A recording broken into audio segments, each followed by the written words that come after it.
Salut à tous et bienvenue dans un nouvel épisode de Cinéma Anonyme, le podcast destiné aux amateurs de films et cinéphiles amateurs. Dans nos versions swap à tour de rôle, on propose un film à l'autre et on revient la semaine d'après pour en parler. Moi c'est Yann. Moi c'est Seb. Et aujourd'hui on parle de Under the Skin.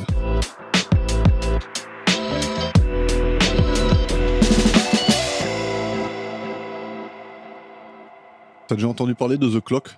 De quoi? Alors il n'y a pas un jeu, The Clock? Non, je parle d'un film. Non, je connais pas le film Non. The Clock. Ça va te casser le cerveau. Ah, vas-y, dis-moi. C'est un film qui dure 24 heures. Ok. C'est fait par Christian Marclay. Et en fait, il a coupé plein de films Ok. où on voit des horloges ou des montres. Et en fait, il a fait un film de 24 heures qui commence à minuit et qui finit à minuit. Avec à chaque fois, on voit les heures qu'il y a dans les films en question. D'accord. Après, c'est pas juste un plan sur la montre. C'est genre, tu vas voir la montre, l'heure qu'il est. Ouais. Et puis, tu vas avoir une scène qui dure genre 30 secondes, quelque chose comme ça. Et après, ça revient sur une autre montre, une autre horloge qui a l'heure 30 secondes après. Ah, ok, vois. d'accord. Ça t'intéresse ou pas ? Pourquoi pas? Ça doit être cool à voir quand même. À monter, à faire, je pense que le mec il a dû s'éclater et Ouais, du coup grave. il y a quelque chose derrière. Ouais. Après, en tant que spectateur, regarder que des montres, faut voir s'il y a un intérêt et si le mec il est allé peut-être un peu plus loin. Après, oui, tu vois pas que les montres. Hein. Oui, voilà, c'est Tu pour vois ça, les si scènes en question, c'est... Alors, je sais pas si... Et ouais, si dans le suivi de la narration c'est logique. Bah, je pense pas, mais d'après les différents commentaires que j'ai vus, c'est quand même agréable à regarder. D'accord. C'est intéressant, et puis ça t'envoie dans toutes les époques. Moi, ça me dit bien. Plein d'histoires différentes. Ouais, pourquoi pas? Oui, c'est un détournement, un peu comme avait fait Canal à l'époque, Ouais. avec Hazanavicius, entre autres, la classe américaine. Ouais. Mais qui, pour le coup, est vachement intéressant et intelligent, parce qu'il y a un suivi, t'as un déroulé, c'est le découpage de plein de films différents, ils ont changé les dialogues, et du coup, ils ont créé une histoire originale autour autour d'une connerie. Ouais, c'est trop qui fort, fait quand que même. c'est trop balèze. Ouais. On parle d'Under the Skin ? On parle d'Under the Skin.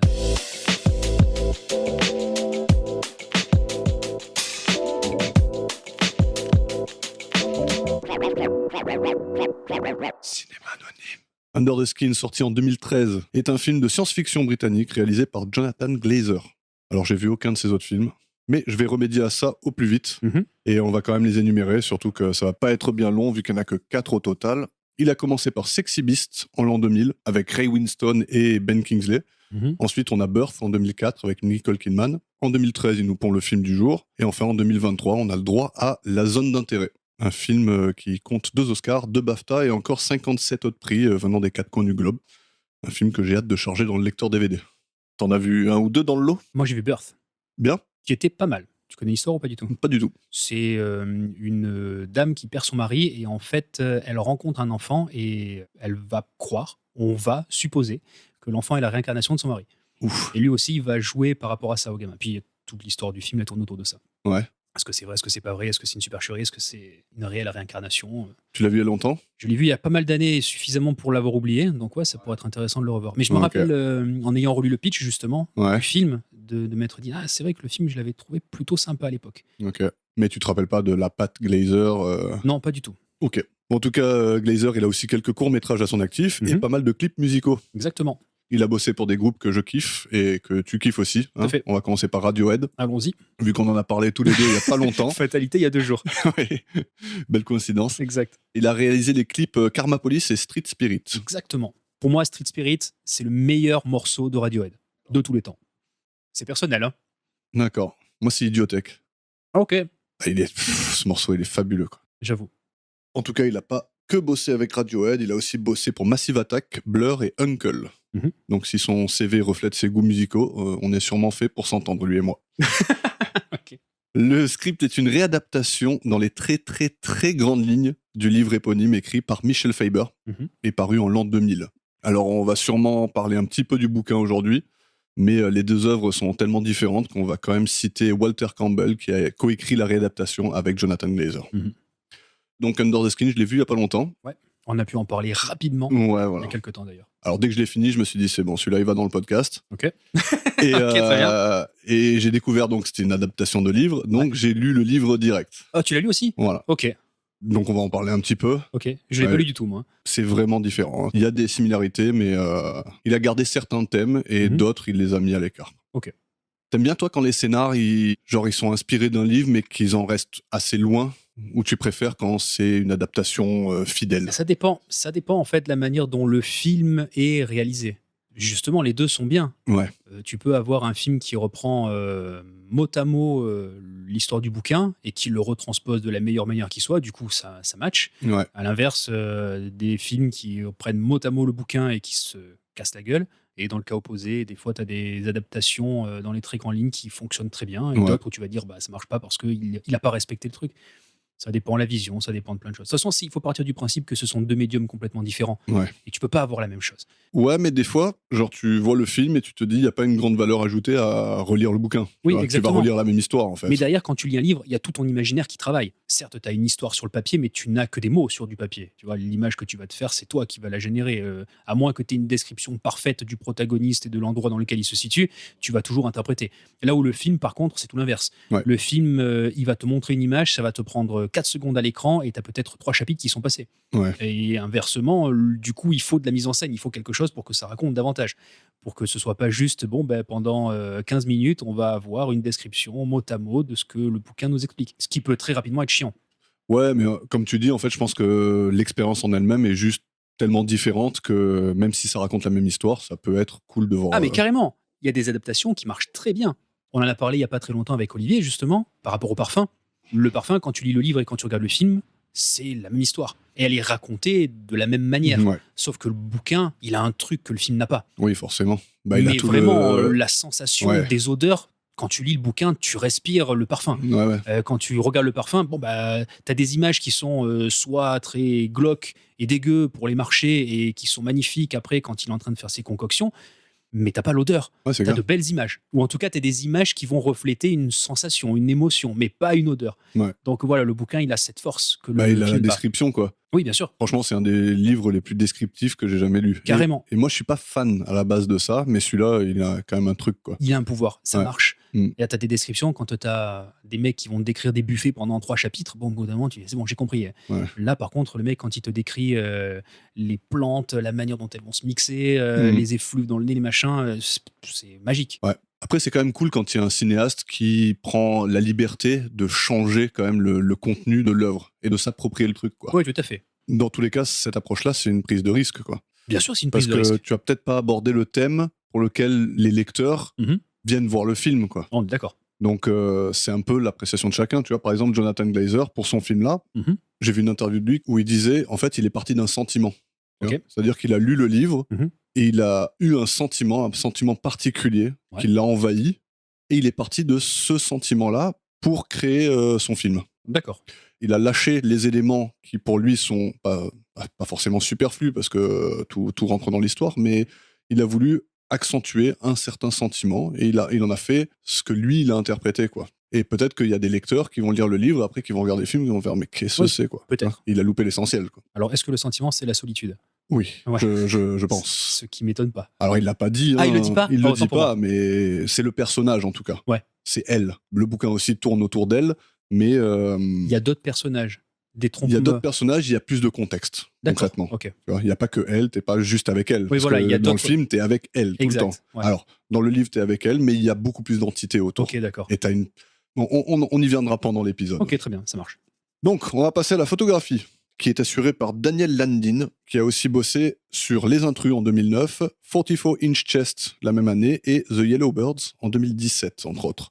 Il a aussi bossé sur de nombreux clips musicaux pour Madonna, Oasis, Radiohead, Massive Attack, les Smashing Pumpkins, Björk, Robbie Williams, et il est également le directeur de photographie du clip Bittersweet Symphony du groupe The Verve, dont on a déjà parlé lors de Exact. notre épisode traitant du portrait de la jeune fille en feu. Alors, je trouve ça marrant, moi, comme certains noms sont rattachés à certaines œuvres, et après tu les retrouves dans d'autres œuvres que tu aimes bien, mais qui n'ont rien à voir les unes avec les autres. Exact. C'est fou. Donc, en parlant de musique, celle-ci est composée par Mika Levy, aussi connu sous le nom de scène Mikachu. Ok. Elle a écrit la BO d'une poignée de films, dont celui-ci est le tout premier. On suivit Jackie en 2016 avec Nathalie Portman, Marjorie Prime en 2017, Monos en 2019, Zola en 2020 et le dernier film de Jonathan Glazer, La Zone d'intérêt en 2023. Ok. Donc apparemment, ils se suivent un peu. Musique qui est sublime. Fabuleuse. Superbe, ouais.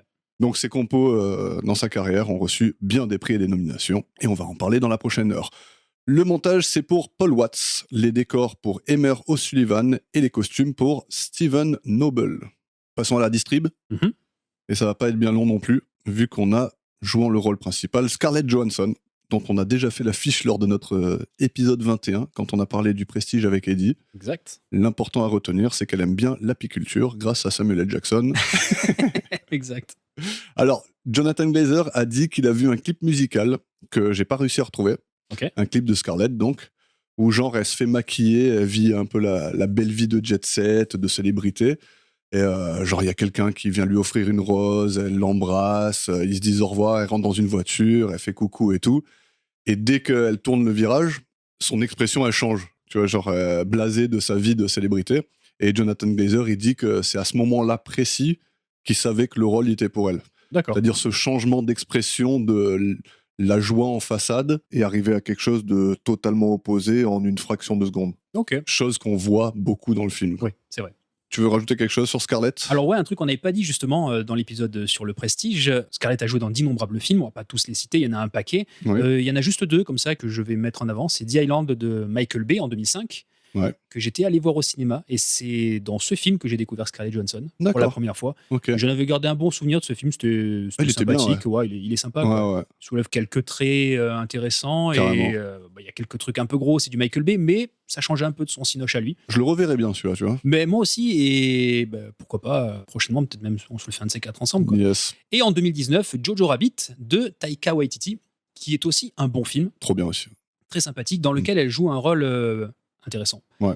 On va pas en dire plus, mais Non. c'est cool. Si vous aimez Scarlett, regardez dans ce film, ça vaut le coup. Quoi. Yes. Mais surtout, et ça c'est parce qu'on a parlé il y a quelques temps de films d'animation, Scarlett Johansson a prêté sa voix à quelques personnages de films d'animation, et je vais en citer juste 2. Le premier, c'est en 2018, L'île aux chiens de Wes Anderson.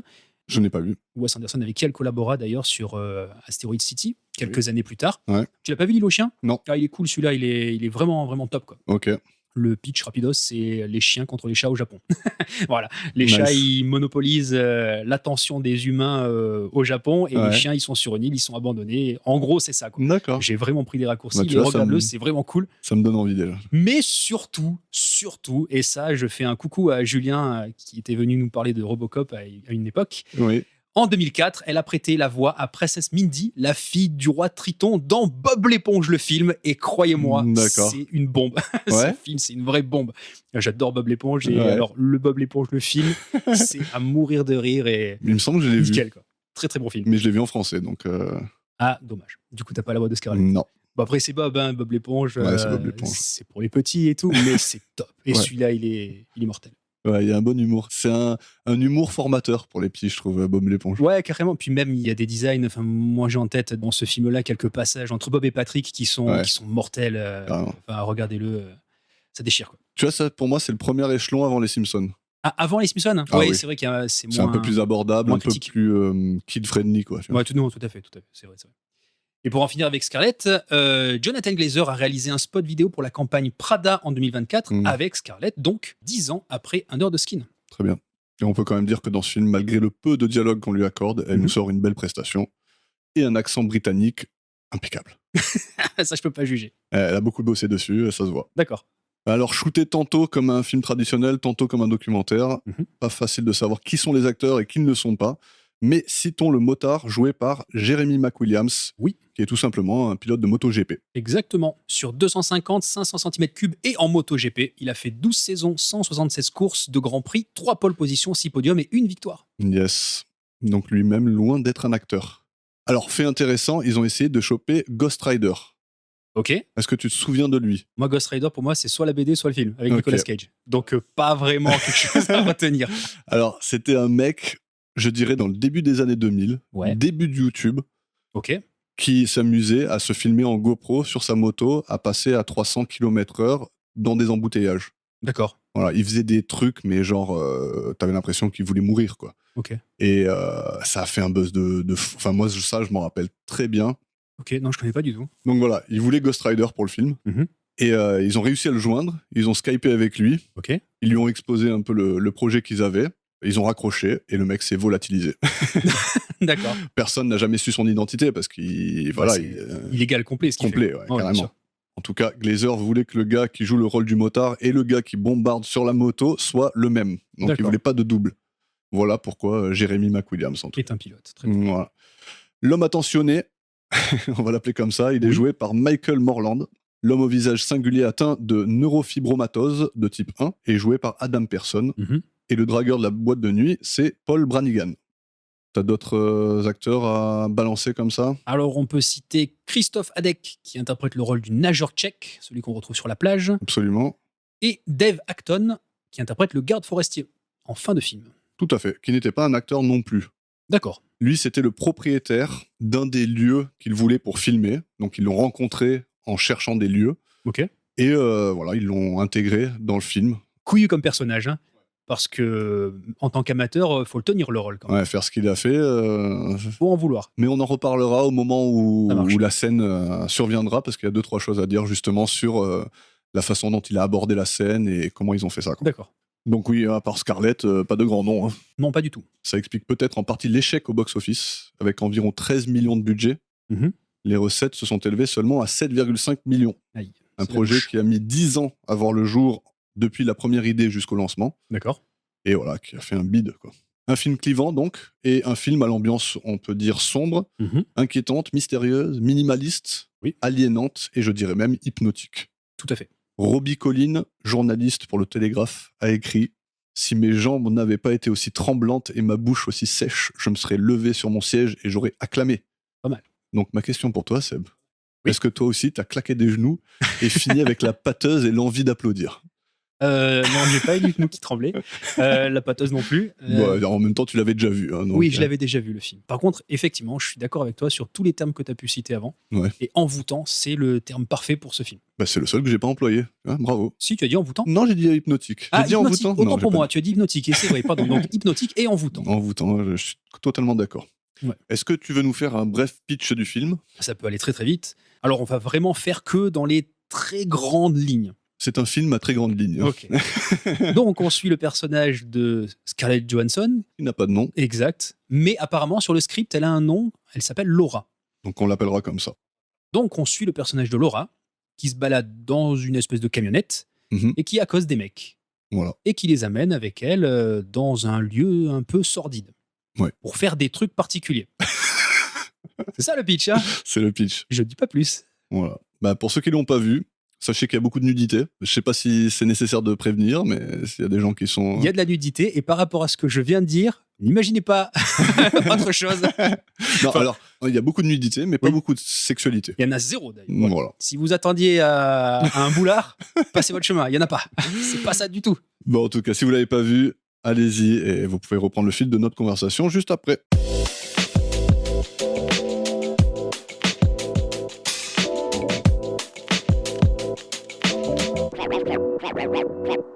Cinéma anonyme. Ça va être chaud d'en parler. Ça va pas être facile, Non. c'est pour ça que je pense que l'ordre chronologique risque important. de nous aider. Oui. Déjà, c'est un film où les premières lignes de dialogue arrivent au bout de 14 minutes. Quand même. Alors, je dirais pas ça.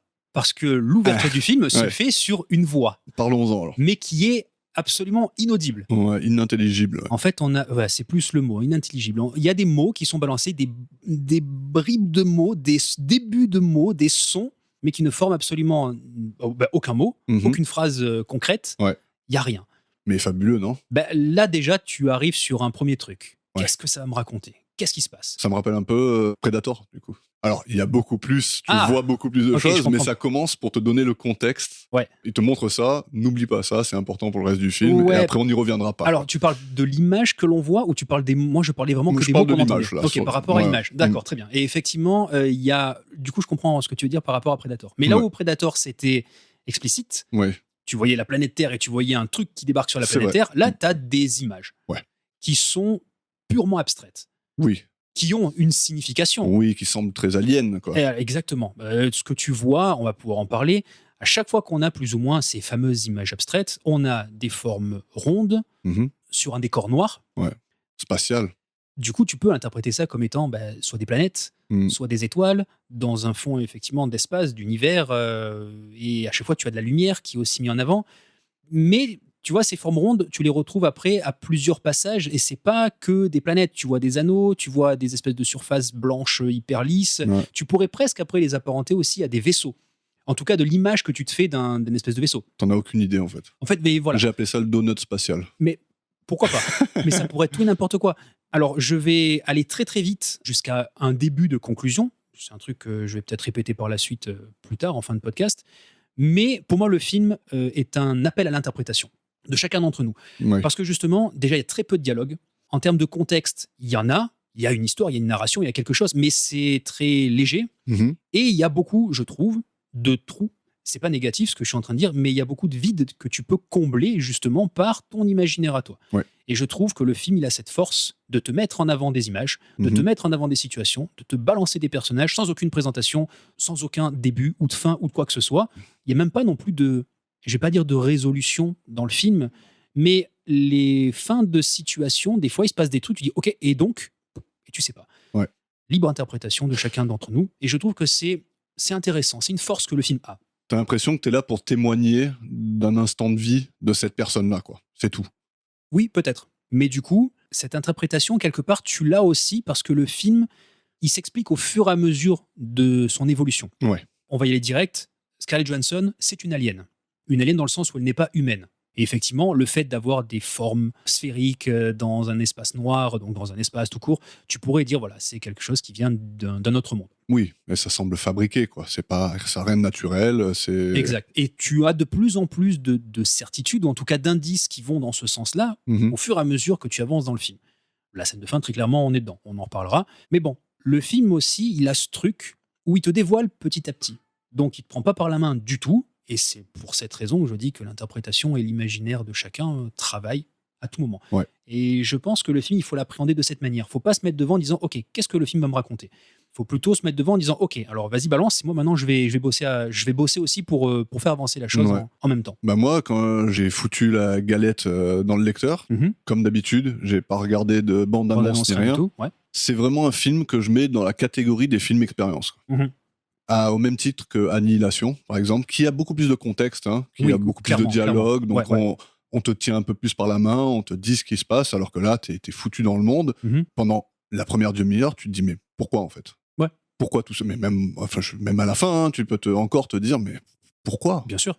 Mais c'est pas le pourquoi l'important. Mais là où je le mets dans les films expérience, et je trouve presque inclassable, tu vois, c'est difficile à classer comme film, tu vois, tu peux pas dire ça c'est mon film préféré, peut-être tu peux, mais Pourquoi pas ? oui, pourquoi pas, mais j'ai vraiment eu la même sensation que pour Annihilation, Ouais. c'est-à-dire que je suis sorti j'étais captivé, mais Mhm. vraiment, alors la musique aide beaucoup, hein, Ouais, ça, carrément. c'est fabuleux, quoi, Ouais. et pourtant, des fois, c'est juste deux percussions qui Mhm. fait boum, bam. Tu vois, Exact. tu fais, c'est bon, il n'y a pas besoin de plus pour me mettre dedans et pour voir que même si tu comprends pas ce qui est en train de se passer, Mhm. tu sais que c'est important. Tu Ouais. vois, c'est bizarre, ou c'est dissonant, c'est hors de ce monde, quoi. Et c'est un film expérience parce que t'es juste en train de le vivre. Mhm. T'es en train de le subir, en fait. Mhm. Franchement, alors c'est une expression, hein, donc j'étais pas la bouche ouverte pendant le truc, mais j'étais bouche bée, quoi, hein, devant le film, et c'est très abstrait, et comme t'as dit, on te le fout, et tu vis le truc, quoi. Moi, le film, la première fois que je l'ai vu, c'est justement la suite d'une lecture. Je ne sais plus quel article j'avais lu. Et dans la lecture, en gros, il disait, voilà, si vous voulez voir un film assez unique, regardez-le, c'est quelque chose de particulier. Ouais. Et effectivement, je l'ai regardé parce que ça m'avait mis un peu l'eau à la bouche. Le Ouais. fait de lire que j'allais découvrir quelque chose de différent. Et effectivement, je n'ai pas été déçu. Mais tu vois, moi, je le classerais plus dans la catégorie de l'œuf de l'ange, par exemple, qu'on a pu chroniquer ensemble il y a Oui. quelques temps, justement pour ça. Tu as des bribes d'histoire qui sont balancées, et après, toi, tu complètes. Totalement d'accord avec toi. Donc on rentre un peu dans l'histoire. Allons-y. Alors après le gros donut spatial, on a la première apparition du motard. Exact. Motard qui récupère un corps et un van. Et le corps, c'est l'actrice Lindsay Taylor McKee Tout à fait. qui joue donc cette espèce. On ne sait même pas si c'est à ce moment-là un cadavre. On voit très bien que la nana, en gros, elle n'est pas au top de sa forme. Mhm. Mais bon, tu sais pas trop ce qui se passe. Alors mon interprétation, allons-y Ouais. direct, Mhm. moi je pense que c'est juste la femme qui la précède elle, quoi. C'est un autre alien qui a eu son histoire à elle, Ok, elle avait son van, elle faisait le même boulot, peut-être, effectivement. c'est un travail qu'elle est en train de Effectivement, faire, ouais. Mhm. et peut-être qu'elle a eu un peu le même trajet qu'elle. Enfin, on va en parler un peu plus de son trajet, mais peut-être c'était juste la précédente, ils ont pris ses habits, ils l'ont remis sur le nouveau candidat, quoi. Exact. Mais c'est là où tu vois que je sais exactement ce que je disais. C'est intéressant pour ça. Tu viens de donner une interprétation parce qu'à Ouais. aucun moment dans le film, on a de renseignements Mhm. sur ce qui s'est passé, sur qui est cette nana, qu'est-ce qu'elle foutait là, qu'est-ce qui fait qu'il y a un motard qui la trimballe dans un van.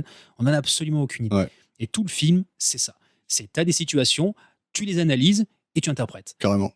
Mais surtout que moi, la première fois que j'ai vu, je suis arrivé à la fin du film et je me rappelais plus du mec qui sort le cadavre du van. Je me rappelais de elle qui se rhabille et tout ça, mais je me rappelais plus que c'était lui qui l'avait ramené. Je me rappelais plus qu'il y avait le van. Enfin, j'avais pas fait la connexion entre ce van-là et son van à elle, tu vois. Donc, ça demande encore une relecture et une interprétation qui se fournit au fur et à mesure, quoi. Exact.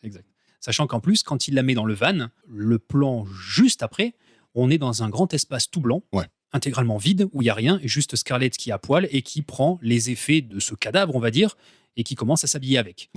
Donc, quand on a le motard qui fout la fille dans le van, est-ce que ce grand espace blanc, c'est l'intérieur du van? Est-ce qu'il y a eu une ellipse de temps qui fait qu'on est un peu plus tard? Ça aussi, tu vois, ce manque d'information, c'est là où, à un moment donné, il faut que tu crées du contenu toi-même. D'où le fait, justement, de faire travailler un peu ton imagination. Et toi, t'aimes bien ça? Moi, j'adore ce truc-là, j'adore ça. Il y a plein de gens qui n'aiment pas, quoi. Bien sûr. D'ailleurs, ce film-là, quelque part aussi, le bid qui s'est pris au niveau commercial, c'est parce qu'il n'a peut-être pas trouvé son public, mais c'est un film qui est difficile, justement, à approcher. Et c'est un film, comme tu l'as dit pour, par exemple, Paris, Texas, tu peux pas le conseiller à tout le monde. Ah non, carrément pas. Il y a beaucoup de gens à qui je le conseillerais pas.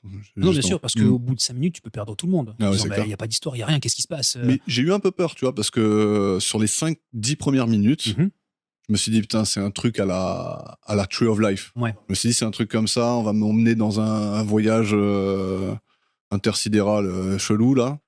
Et ça, je suis moins fan. C'est un film hyper intéressant. Ouais, il est intéressant, mais il m'a un peu perdu en cours de route, quoi. Quand tu es en train de me montrer des explosions de supernova et que ça dure 15 minutes, c'est bon. Enfin, là, j'ai capté, quoi. Mais après, encore une fois, c'est une question d'humeur, et une question d'interprétation aussi, quoi. Tu vois, peut-être qu'Under the Skin, je l'aurais vu il y a 10 ans, tu sais. Il y a 10 ans, j'aurais fait qu'est-ce que c'est. Voilà, exact. C'est clair. Donc, revenons-en à cette scène où elle prend ses habits.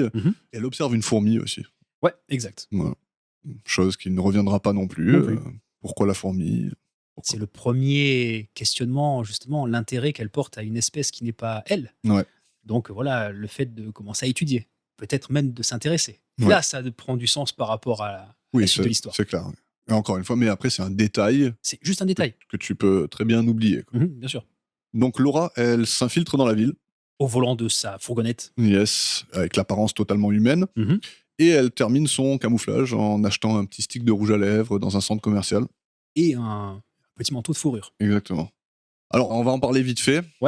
Ce film, il est filmé d'une façon très particulière. La plupart des prises de vue qu'il y a en ville ont été faites à la caméra cachée. Oui, j'ai vu ça, exact. Dans la ville, il n'y a pas d'acteurs. Non. Ils n'ont pas rempli le centre commercial avec des figurants. Ils ont vraiment infiltré un vrai centre commercial en Écosse. Exact. Et genre, ils ont caché les caméras sur eux. Et toutes les interactions qu'il y a dans le van aussi sont à la caméra cachée. Exact. Alors, va savoir lesquelles sont scriptées, lesquelles ne le sont pas. C'est difficile de faire la différence. Mais faut savoir que même donc, dans le van, certaines conversations qu'elle a, elles sont spontanées avec des gens qui ne savaient pas qu'ils étaient filmés, quoi. Exact. L'approche, elle est dingue. Ouais, bien sûr. Ça peut être super casse-gueule aussi. Ça peut être super casse-gueule. Parce que ton improvisation, quand tu as des acteurs, c'est bien. Quand tu as une Scarlett qui donne la réplique à un parfait inconnu, c'est plus touchy. Mais tu le sens de toute manière dans ce film, c'est pas des acteurs. C'est vrai. Les interactions qu'il y a entre les personnages, notamment quand elle accoste les mecs et qu'elle baisse la vitre et qu'elle commence à tchatcher avec eux, tu vois que des fois, entre les questions et les réponses, il y a d'autres réponses qui sont données, qui correspondent pas à la question, et puis ils cherchent leurs mots. Ça fait très naturel. Ça fait très réel. Au même titre que l'image qui est utilisée dans le film, il y a une réelle distinction entre les plans dans la ville et dans le van, et les plans à l'intérieur de la maison, ou à l'intérieur de ce grand univers blanc qu'on a pu voir au tout début. Carrément. T'as l'impression que c'est même pas le même matos utilisé. Exact, mais clairement, tu as une caméra embarquée pendant toutes les phases de ville, très neutre comme lumière, très brute comme aspect esthétique. Et donc, des fois très bas. C'est ça. Donc on a des cadrages qui sont assez particuliers, et par contre après on passe sur de l'ultra léché, sur pied, avec des cadrages dingues même quand on est dans cette baraque, dans ces mondes on va dire parallèles. On va dire des mondes parallèles pour l'instant. Et peut-être qu'après, on précisera les lieux si on y arrive. Mais tu vois, la particularité de cette approche, je trouve qu'elle sert le film au même titre que Cohérence, par exemple, où on en a parlé dans notre podcast, comme quoi tout était improvisé. Et là, donc, c'est une approche qui n'est pas de l'improvisation, mais qui est limite documentaire. Oui, c'est vrai. Et en fait, je trouve que ça aide le propos, dans le sens où on a une femme qui est très belle, qui est dans un van. Oui. Déjà, c'est bizarre. c'est pas commun, on va dire. Non, c'est vrai. Une femme qui s'arrête pour parler aux hommes, et tu vois des hommes qui sont étonnés, qui sont là, qui se disent c'est bizarre. Ouais. Et en fait, ça sert le propos, parce que c'est une alien, elle se rend pas compte que ce qu'elle est en train de faire, c'est hors de propos, c'est décalé. Les femmes ne font pas ça, les femmes ne font tout le contraire. Ben oui, mais du coup, quand tu regardes le début du film, quand toi tu avances dans la lecture du film, tu te dis, ok, là je suis en train de suivre un film qui inverse les rôles entre la proie et le chasseur. Oui, tout à fait. Voilà. Le chasseur ici, c'est la femme, Ouais. qui plus est en plus, qui est interprétée par Scarlett Johansson. Donc, une icône à la beauté reconnue, qui n'est absolument pas maquillée, qui est attifée complètement à l'arrache dans une camionnette qui la met encore moins en valeur que sa dégaine. Et et elle va accoster des mecs en les ramenant chez elle. Ouais, effectivement. Déjà, quand tu découvres le film, tu te dis, bon, le film, il va parler de ça, quoi. En fait, elle va les zigouiller des mecs, et puis voilà, les rôles s'inversent. Ce qui est un peu le cas. Ouais. Mais derrière, le fait aussi que ce soit filmé type documentaire, tu peux, à la fin de ta lecture de film, te dire que t'es presque une étude anthropologique, on va dire, sur l'être humain. Mais qui sert aussi le propos de l'aliénation. Oui, bien sûr. Dans le monde réel, elle est en train de faire quelque chose qui n'est pas commun, tel que le ferait un alien, parce qu'il ne connaît pas les codes de la vie sur Terre, quoi.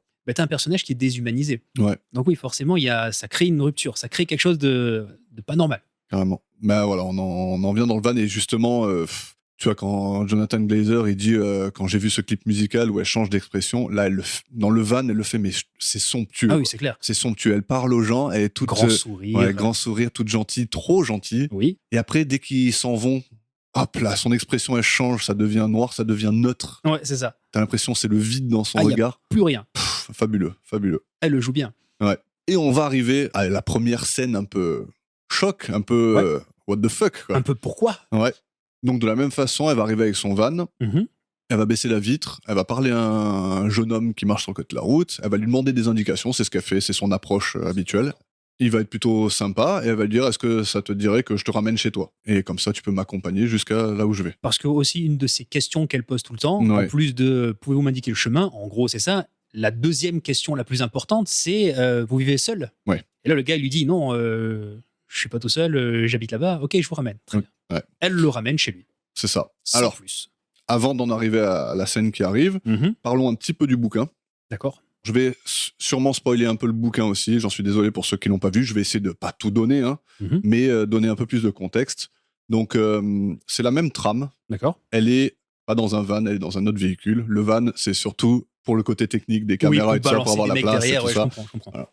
En tout cas, elle a la même approche. Elle est dans son véhicule, elle cherche des autostoppeurs en particulier. Okay. Mais surtout, elle cherche des autostoppeurs au physique particulier. D'accord. Alors, je vais donner le contexte du livre qui n'est pas mentionné du tout dans le film. C'est un peu implicite à un certain moment, mais dans le livre, elle récupère les gens pour nourrir son espèce. Ça, c'est vachement intéressant, tu vois, parce que ça, c'est aussi un truc, j'allais y venir un peu plus tard. Vas-y, je te laisse poursuivre. On voit la procédure qu'elle a n'est pas la même que celle dans le film. Là, dans le film, Laura, elle est en freestyle, quoi. Elle va voir lui, alors elle cherche des mecs un peu isolés, ça on le voit, et elle leur demande s'ils ont une copine, voilà. C'est ça. Dans le livre, elle va beaucoup plus loin, c'est-à-dire déjà, comme j'ai dit, elle a des critères, donc elle s'arrête pas pour tout le monde. C'est très précis, et elle s'arrête genre une fois sur 20. Elle voit un autostoppeur, elle regarde, elle fait un détour, elle revient, elle repasse, elle veut vraiment être sûre. Okay. Et après, elle lui parle un peu à travers la vitre pour voir si c'est un bon candidat ou pas. Et là, dans le film, voilà, c'est un peu, il y a moins de critères, on va dire. Okay. Et on comprend pas vraiment pourquoi. En tout cas, ce que Laura va faire dans le film, là, c'est qu'elle va le ramener dans un genre d'appartement désaffecté. Insalubre, je dirais même. Ouais. Elle rentre dans l'appart en première et elle va commencer à marcher tout en se déshabillant. C'est fait. Et le mec va la suivre tout en se déshabillant aussi. Exact. Sauf que lui, peu à peu, il va s'enfoncer dans un genre de liquide noir dans le sol. Ouais. Et tu te dis, qu'est-ce qui se passe, quoi? Qu'est-ce qui se passe? Déjà, visuellement, en termes d'esthétique, c'est top. Visuellement, c'est super propre. Et la musique qui va avec. Ouais, la musique aussi. Au moment où ils arrivent devant cet appart pourri, quoi, devant cette maison à moitié pétée, déjà la musique, elle est, voilà, tu sens que c'est pas rassurant. Ouais. Il y a un truc qui va pas. La musique, elle est très atmosphérique. C'est-à-dire, elle accompagne les situations, mais toujours dans un état neutre, encore une fois. C'est pas de la musique orchestrée, c'est des sons. C'est plus du sound design que de la musique. Ouais. On va dire ça comme ça. Mais ça reste agréable. Là, quand on rentre dans ces moments-là, c'est plus la même. Ouais. Là, tu sens que le prédateur, là, il est en mode action. Puis après, quand on arrive au niveau esthétique, c'est superbe. Ouais. Il y a du noir pur, c'est du vide total. Ouais. Mais en plus, moi, je t'ai dit liquide.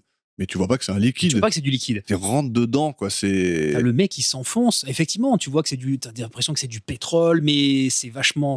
Ouais. C'est solide C'est comme. dense, ouais. Exactement, plutôt. C'est dense comme liquide. C'est très particulier. Ouais. Il n'y a pas de lumière, il n'y a rien. Mais ce qui est fou, c'est la réaction du mec en plus. Ouais, parce que les gars, ils sont pas là en train de dire merde, putain, il se passe un truc. Non, les gars, ils continuent d'avancer de la manière la plus sereine. Dans une genre de transe. Ouais, mais c'est ça. Ouais. Et puis, ils se font engloutir dans ce truc, dans cette espèce de marée noire. Ouais. Et dès que tu les vois plus, hop, il y a Scarlett. Laura, elle s'arrête et elle revient. C'est ça. Reprend ses habits, elle repart. Exact. Mission accomplie.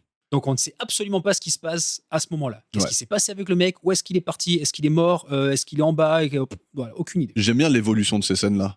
Parce qu'en fait, t'en as plusieurs et tu peux te dire, encore. Mais elles sont jamais montrées déjà de la même manière. Exactement. Elles sont filmées toujours en travelling latéral ou en travelling, une espèce de zoom avant. Ouais. Ou justement filmer Scarlett par derrière ou par devant. Ouais. Et il y a à chaque fois une petite évolution. Et puis même, t'as une évolution dans ce qu'on te montre. Oui. Chaque fois, t'en as un peu plus. Ouais. Parce que sur la première, tu vas pas en dessous de la surface. Non, on voit le mec qui coule et puis hop, et c'est fini. Voilà. Alors, le livre, ça n'existe pas, ce truc-là. D'accord. Dans le livre, sa méthode, c'est que elle ramène les autostoppeurs dans la voiture. Et déjà, tu as tout le dialogue interne des autostoppeurs eux-mêmes. Ok. Donc c'est intéressant, tu vois, de savoir ce qu'ils pensent. Tu vois, il y en a, ils sont très attirés par son physique. Il y en a qui, justement, sont plutôt solitaires, ils s'en foutent. Mais sa méthode, c'est que dans sa voiture, elle a des aiguilles qui sortent du siège pour piquer le passager, pour l'endormir. C'est tout. Et après, elle le ramène dans une genre de ferme où là, il y a un genre de traitement des humains. Quoi. Donc voilà, la méthode est complètement différente et ça n'existe pas, quoi. Ce genre d'envoûtement. Là. D'accord. Donc voilà, très chelou, mais pareil, j'étais captivé, quoi. Mais c'est ce qui te pose toutes les questions. Là, à partir du moment où tu vois ce truc-là, tu te dis, ok, je veux savoir. Je veux aller au bout du film pour comprendre. Ouais. On n'aura pas plus d'infos. Malheureusement, je spoil direct, on n'aura pas de réponse à qu'est-ce que c'est ce délire. Est-ce que c'est un vaisseau? Est-ce qu'il y a vraiment une espèce de centrale de destruction de l'homme à l'intérieur de cette baraque? Aucune idée. Bah, concrètement, c'est une autre dimension, quoi. Pour moi, c'est ça. Elle passe la porte d'autre chose. C'est un genre de portail vers une autre dimension, comme un trou noir quelque part dans cet appartement-là. Oui, peut-être. Voilà. En tout cas, voilà, c'est pas humain. C'est pas humain. C'est pas humain du tout. Clairement. Donc, scène de fou qui va être suivie d'une autre scène de fou, totalement différente, celle de la plage. Ah oui.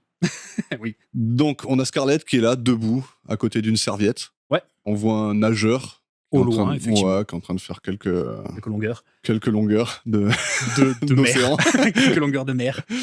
Et on voit au loin qu'il y a un couple avec un bébé et un chien. Alors, on voit pas le bébé au début. Non, on le voit pas. On voit qu'il y a un chien. Ouais.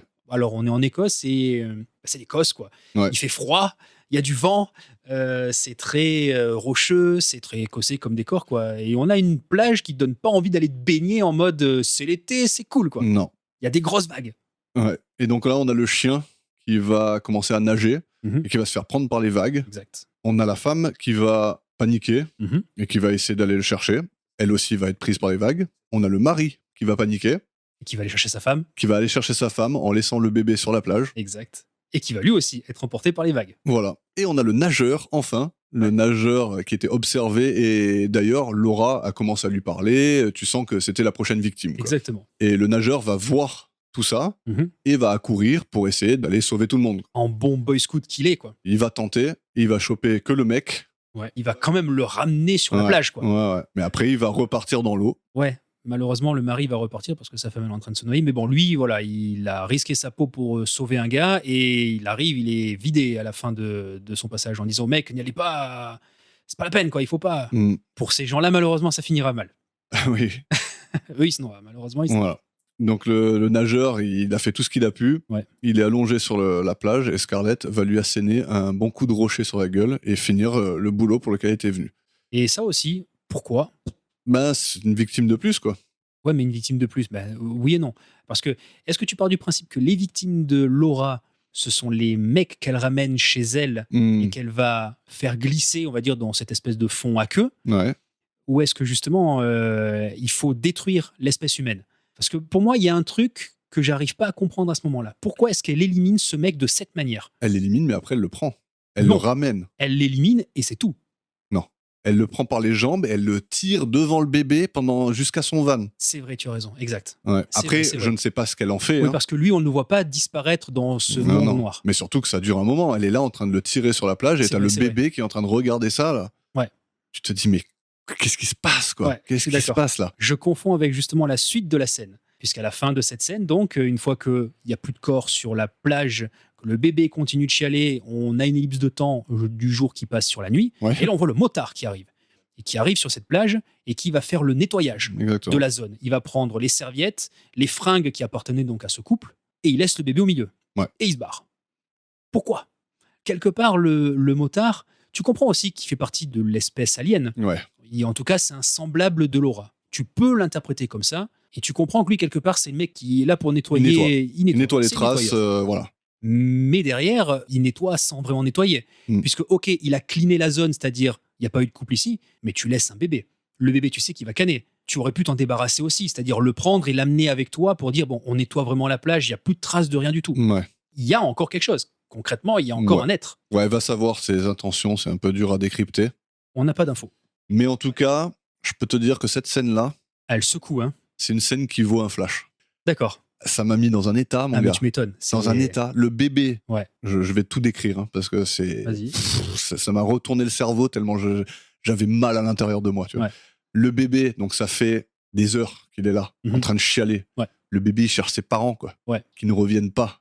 Il ne retrouvera jamais, de toute façon, hein, c'est foutu. Le bébé, il voit un mec qui arrive. Ouais. Alors, il peut pas interpréter, hein, il sait pas. Le bébé, il a à peu près 1 an.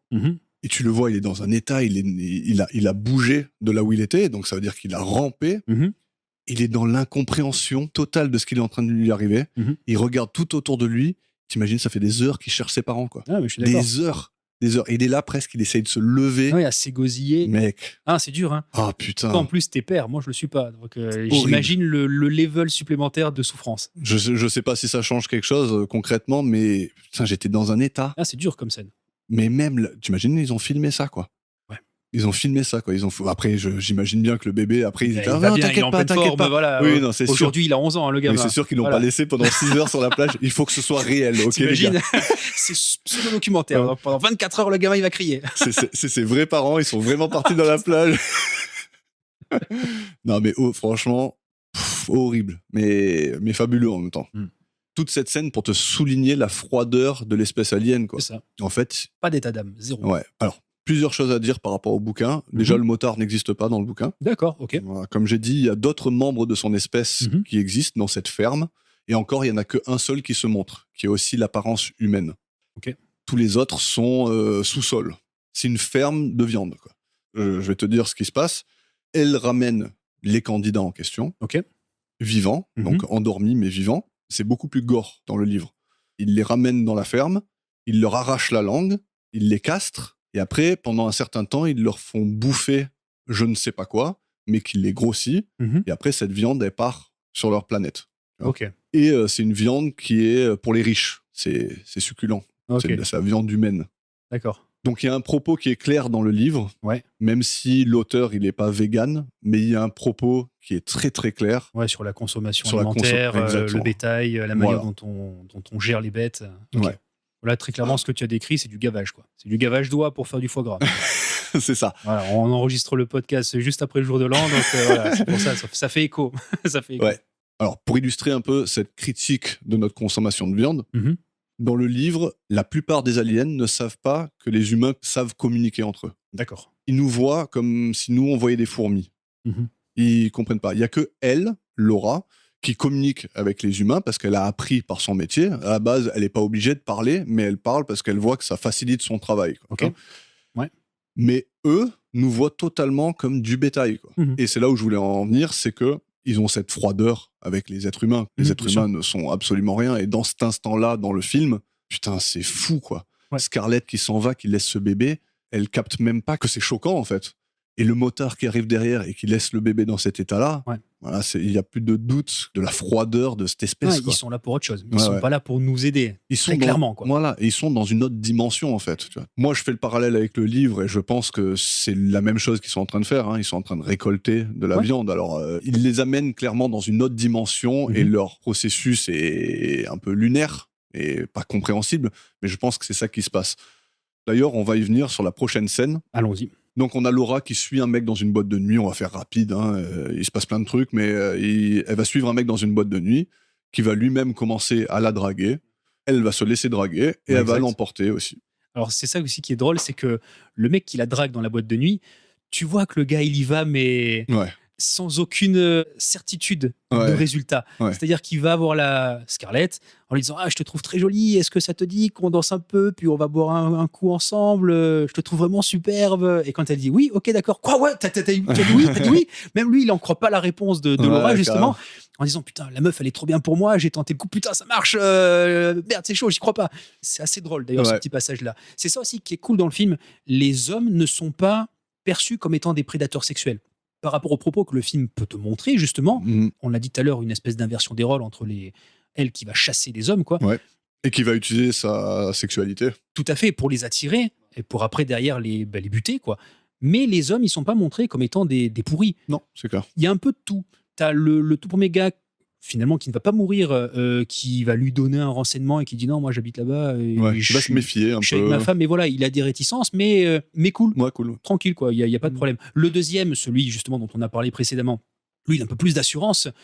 En plus, il a un peu plus une tête de caïd, la manière dont il est sapé, la manière dont il parle, c'est un mec de la rue, quoi. Donc tu peux dire, ok, elle va se choper que des mecs comme ça. Alors que là, non, du coup, quand elle est dans la boîte, c'est un... Alors, je vais exagérer peut-être, mais c'est un petit loser, quoi, le gars. Il a sa petite chemise. Même lui, il dénote dans la disco, tu vois. Il est dans cette boîte, mais il a pas sa place, quoi. Il danse, mais il est pas à l'aise. Il est là pour kiffer, mais voilà, quoi. C'est pas Travolta, quoi. C'est ça. Ça n'a rien à voir. Et ça va matcher. Elle va le ramener chez elle. Et donc, même processus. Petit défilé, petit déshabillement. Et on va en voir un peu plus cette fois-ci. On va aller beaucoup plus, même. Sous la surface, on va se retrouver avec le mec. Qui, t'as l'impression, il reprend un peu conscience. Oui, et d'ailleurs, c'est pour ça qu'on parle d'un liquide, mais t'as pas l'impression qu'il se noie. T'as pas l'impression qu'il manque d'oxygène. Absolument pas. C'est pas un liquide, c'est une autre dimension. Je vois ça comme ça, moi. Une autre dimension dans la dimension ? Peut-être. Après, j'ai pas la réponse. Hein, y en a pas. C'est juste quelque chose, c'est une matière incompréhensible. Exactement. Il est en flottement, il est en apesanteur dans un truc. D'ailleurs, en plus, la lumière aussi a changé. Là, on n'est plus dans de la couleur et du noir. Là, on est dans une espèce de lumière bleuâtre et de noir. Yes. Et là, il va voir un autre corps. Voilà, sa dernière victime. Exact. Qui est encore vivante, mais qui est dans un état de décomposition déjà. Alors, tu vois qu'il y a un truc qui est pas normal. Ouais. T'as l'impression que le corps de ce mec, il est pas rempli de la même manière. Exactement. Il y a le mec qui bouge, t'as l'impression qu'il y a un truc qui est encore un peu conscient, mais tu vois que la peau, elle est un peu flétrie, elle est un peu boursouflée. Voilà, c'est autre chose, quoi. Ouais. Tu sens que voilà, ça fait juste plus longtemps qu'il est là et que c'est ça qui se passe, c'est que ça te flétrit le corps. Quoi. Bon, les deux mecs sont à poil, l'un et l'autre. Voilà. Mais ils ont conscience l'un de l'autre. En tout cas, le danseur, celui qui tient la boîte, il a conscience de l'autre. Ouais. Je dirais pas que le premier, il a conscience du danseur. L'autre, t'as l'impression il y a une sorte de panique en lui. Hein. Ben c'est ça qui est génial, c'est que tu sais pas. Est-ce qu'il est conscient, est-ce qu'il est pas conscient, est-ce qu'il est vivant, est-ce qu'il ne l'est plus? Parce que juste après, qu'est-ce qui se passe? Et ben tout d'un coup, on a ce corps qui est en train de flotter. Et puis là, il y a la musique qui part dans une espèce de son, une espèce de gong strident, un ding. Et on a le corps qui se fait aspirer, comme si tout l'intérieur de l'enveloppe charnelle était bouffé par la matière. Et il ne reste plus qu'un espèce de film qui est la peau du gars et qui va se mettre à flotter dans ce truc. Ouais. Cette scène, en plus d'être choquante par rapport à ce qu'elle raconte, ça démonte. Ouais. Visuellement, je sais pas comment ils ont fait pour faire ce truc. Et j'ai cherché aujourd'hui une vidéo, un documentaire, un écrit pour voir. J'ai pas trouvé. Alors, j'ai peut-être pas cherché trop longtemps, mais j'ai pas trouvé et ça m'emmerde parce que j'aimerais vraiment savoir comment ils ont fait ce truc-là. Quoi. Surtout que sur mon deuxième visionnage, j'ai essayé de vraiment regarder. Les doigts sont encore des doigts. Tout marche. Tout le corps, il est encore là. Quoi. Ouais. C'est trop fort. Cette scène, elle est vraiment jolie. Visuellement, c'est beau. Quoi. Ouais. Et après ça, en plus, tu vois un genre de tapis roulant où il y a de la chair. Il y a un truc rouge. Après avoir lu le bouquin, tu te dis, voilà, c'est la viande. Quoi. Ouais, c'est la viande. C'est ça qui est drôle. Je reviens encore une fois sur mon histoire d'interprétation que j'ai pu balancer au début. Moi, quand j'arrive à ce moment-là du film, j'ai pas lu le bouquin, j'ai aucun background mis à part ce que le film est en train de me montrer au fur et à mesure. Ouais. Et même dans mon deuxième visionnage, quand je sais ce qui se passe à la fin, quand j'arrive à ce moment-là, je suis incapable de dire est-ce que le plus important, on va dire, pour ces aliens, c'est l'intérieur de cette enveloppe charnelle ou c'est l'enveloppe charnelle qui reste. Parce qu'en plus de ça, le titre du film, Under the Skin, sous la peau. Mais c'est quoi? C'est sous la peau, ce qui est intéressant? Est-ce que sous la peau, c'est l'âme? Est-ce que sous la peau, c'est la chair et donc l'aliment?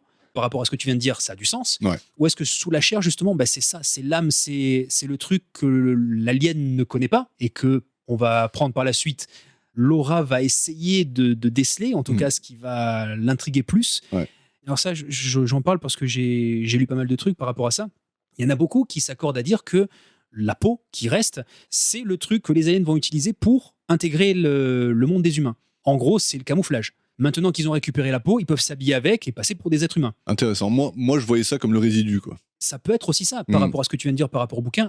C'est ni plus ni moins que ça. Voilà, c'est la peau, l'écorce, le truc que tu jettes après avoir bouffé. Quoi. C'est ça. Dans les deux cas, ça se tient. Mais tu n'as aucune réponse ni par rapport à l'un ni par rapport à l'autre. Donc tu imagines et tu interprètes. Pour moi, la première fois que j'ai vu le film, c'est exactement ce que je me suis dit. Je me suis dit, ok, il bouffe l'intérieur de l'être humain et la peau qui reste, c'est la poubelle. C'est le truc qui va flotter, qui va disparaître. Ce qui prend sens justement quand on a pris ce gros tapis rouge, où effectivement tu dis c'est un truc en batterie, quoi. C'est un truc, ça va alimenter, c'est la bouffe, ou alors après ça peut être tout l'inverse, ça peut être justement le rejet, le rebut. Ouais, vraiment, c'est faux, ça va vers le vide ordure. Et... C'est ça. Mais c'est marrant de l'avoir incluse, cette image. Le tapis rouge, tu veux dire? Ouais. Parce que ça apparaît vraiment pendant 3 secondes et ça te donne pas de réponse en vrai, tu vois. Non, mais ça fait partie après de ces plans abstraits. Ou au même titre qu'on disait tout à l'heure, des planètes, un autre système solaire, une autre galaxie, peu importe, en fait, s'il faut, c'est rien, c'est peut-être que de la lumière, aucune idée, quoi. Ouais. Tu sais pas. En tout cas, ouais, scène de fou encore. Très jolie scène. Mais tu vois, c'est un film à scène, quoi. Franchement, j'adore ça. Les scènes chocs sont entrecoupées par des scènes réelles, presque, comme on a dit, un peu documentaires. Ouais. Et ça fait un film qui est pas comme les autres, quoi. Ouais, bien sûr.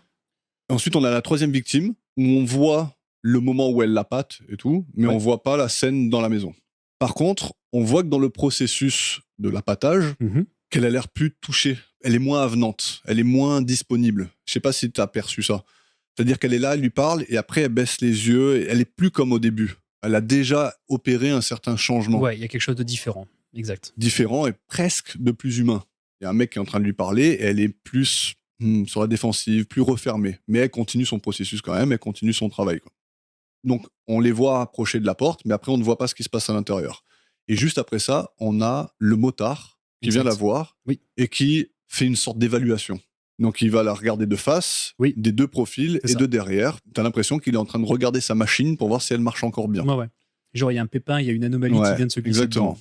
Autre scène ensuite, on a Laura qui tombe dans la rue. Oui, exact. Scène intéressante parce que elle a été shootée en réel. Donc, elle a fait exprès de tomber. Et après, les gens qui la relèvent, c'est du réel. Scène qui, t'as l'impression qu'elle souligne un peu la compassion humaine, la bonté humaine. Très clairement, dans ce passage, oui. T'as des gens qui vont soulever quelqu'un qui en a besoin. Bon, après, non, c'est Scarlett. En même temps, tu vas la relever sans aucun souci, quoi. Moi, elle tombe devant moi, je la relève et vous avez besoin d'aide. Je peux faire quelque chose pour vous. Ouais, mais je crois que c'est un truc qui arrive à tout le monde, quand même. Non, n'importe qui tombe dans la rue, il y a quelqu'un qui va venir t'aider. En tout cas, c'est quelque chose que j'espère encore. Oui, clairement. Il y a toujours une bonne âme quelque part.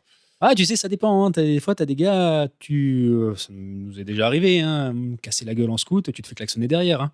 Ouais, c'est sûr. Voilà, c'est même pas pour savoir ça va, tu vas bien. Non, t'es par terre, t'as des mecs qui klaxonnent. Quoi. C'est vrai. C'est pour ça que je dis, j'espère que ça existe encore des gens qui s'entraident. Ouais, en tout cas, là, on en a, et c'est des vrais gens. Oui. En plus, quand elle se relève, tu vois qu'elle est chelou. Ah, il y a quelque chose qui va pas. Ils sont là, ils la regardent, ils se disent qu'est-ce qu'elle a, il y a quelque chose qui va pas toujours, on la relâche, elle arrive à marcher, ça va. Ouais.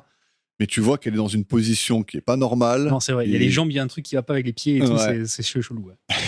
elle joue bien, il faut le faire, hein, franchement, ce qu'elle fait là. Mais c'est vachement casse-gueule hein, pour une actrice comme ça de jouer un rôle pareil. Mais même avec les mecs dans le van, quoi. Moi, j'aimerais bien avoir tout le footage, quoi, de voir tous les mecs qui sont rentrés et qui ont commencé peut-être à lui casser les couilles ou. Forcément, il a dû en avoir, quoi. Parce que même, tu vois, quand elle baisse la vitre sur le tout premier, tu vois que le mec, il répond, mais est-ce qu'il a reconnu, est-ce qu'il a pas reconnu? C'est une vraie actrice, c'est elle, c'est pas elle. C'est chelou comme truc, quoi. Ouais. D'où le fait aussi que le film marche bien à ce niveau-là. Mais tu vois, je reviens par rapport à ce que je disais. T'es Scarlett Johansson, tu lis ce script, tu te dis, ok, premièrement, il faut que je joue quelqu'un qui soit complètement déshumanisé. Ok, pourquoi pas. Il y a très peu de dialogue. Pour exprimer un jeu d'acteur, c'est assez particulier. Ok, pourquoi pas. Tu dois te mettre intégralement nu pendant tout le film. Ok, pourquoi pas. C'est pas des trucs insurmontables, mais tu te dis, c'est une actrice qui a atteint une certaine renommée, et là, tu arrives sur un film indépendant où tu vas jouer quelque chose de radicalement opposé par rapport à ce que tu as pu faire avant. Ça passe ou ça casse, quoi. Ouais. En plus, on va dire qu'en 2013, c'était pas l'apogée de Scarlett. Il n'y avait pas encore le MCU, où ça a commencé juste à peine, quoi. Des films, elle en avait déjà fait, elle était déjà très connue. Mais bon, tu peux te dire, sur un truc comme ça, tu peux rapidement tomber dans une niche où ça va être difficile d'en ressortir, quoi. Ouais, c'est sûr. Donc le pari était quand même assez osé, même pour le propos du film. Tu parles d'un personnage alien déshumanisé, tu prends une actrice de renommée internationale. Alors je pense que le petit succès qu'il a eu, c'est aussi en partie grâce à elle. Forcément. Parce que tu communiques plus facilement qu'en disant hey, j'ai une parfaite inconnue avec des parfaits inconnus filmés dans des situations réelles. Ton film, il va pas le jour, quoi. C'est clair. Donc ouais, c'est ballsy de faire des films comme ça, quoi. Bah, surtout que Jonathan Glazer, il a dit c'était mon défi. C'était de prendre une clairement. célébrité connue de par le monde et de la foutre dans les rues d'Écosse. Mais c'est pour ça qu'elle a une perruque et c'est pour ça qu'elle est Oui, camouflée, bien sûr, d'un côté. Mais bon, tu la reconnais, c'est Scarlett Johansson. Ouais, mais bon, beaucoup ne l'ont pas reconnu. Je reviens vite fait sur la troisième victime. Ouais. On voit pas le défilé, mais on voit sa forme alien. On voit sa silhouette noire. Exact, c'est vrai. Tu vois rien à part ça. Non, tu vois rien d'autre. D'ailleurs, il y a une superposition aussi à ce moment-là, il me semble, entre le profil de Scarlett humaine, entre guillemets, et après, derrière elle, le profil de l'alien. En tout cas, une silhouette toute noire. Il y a plein de jeux de superposition, d'ailleurs, pendant tout le film. Notamment dans la scène qui suit. On a donc Scarlett qui va se balader au volant de son van, de nuit cette fois-ci, à travers plusieurs lieux, villes, ruelles, etc. Et donc, on a des superpositions de gens, les unes sur les autres, pour montrer justement la densité de la foule. Le fait que tu aies des gens qui font plein de trucs. En plus, c'est la nuit, donc tu as des gens qui sortent de boîtes, tu as des gens qui rentrent dans les bars, tu as des gens qui sont sur des bancs, qui discutent entre eux.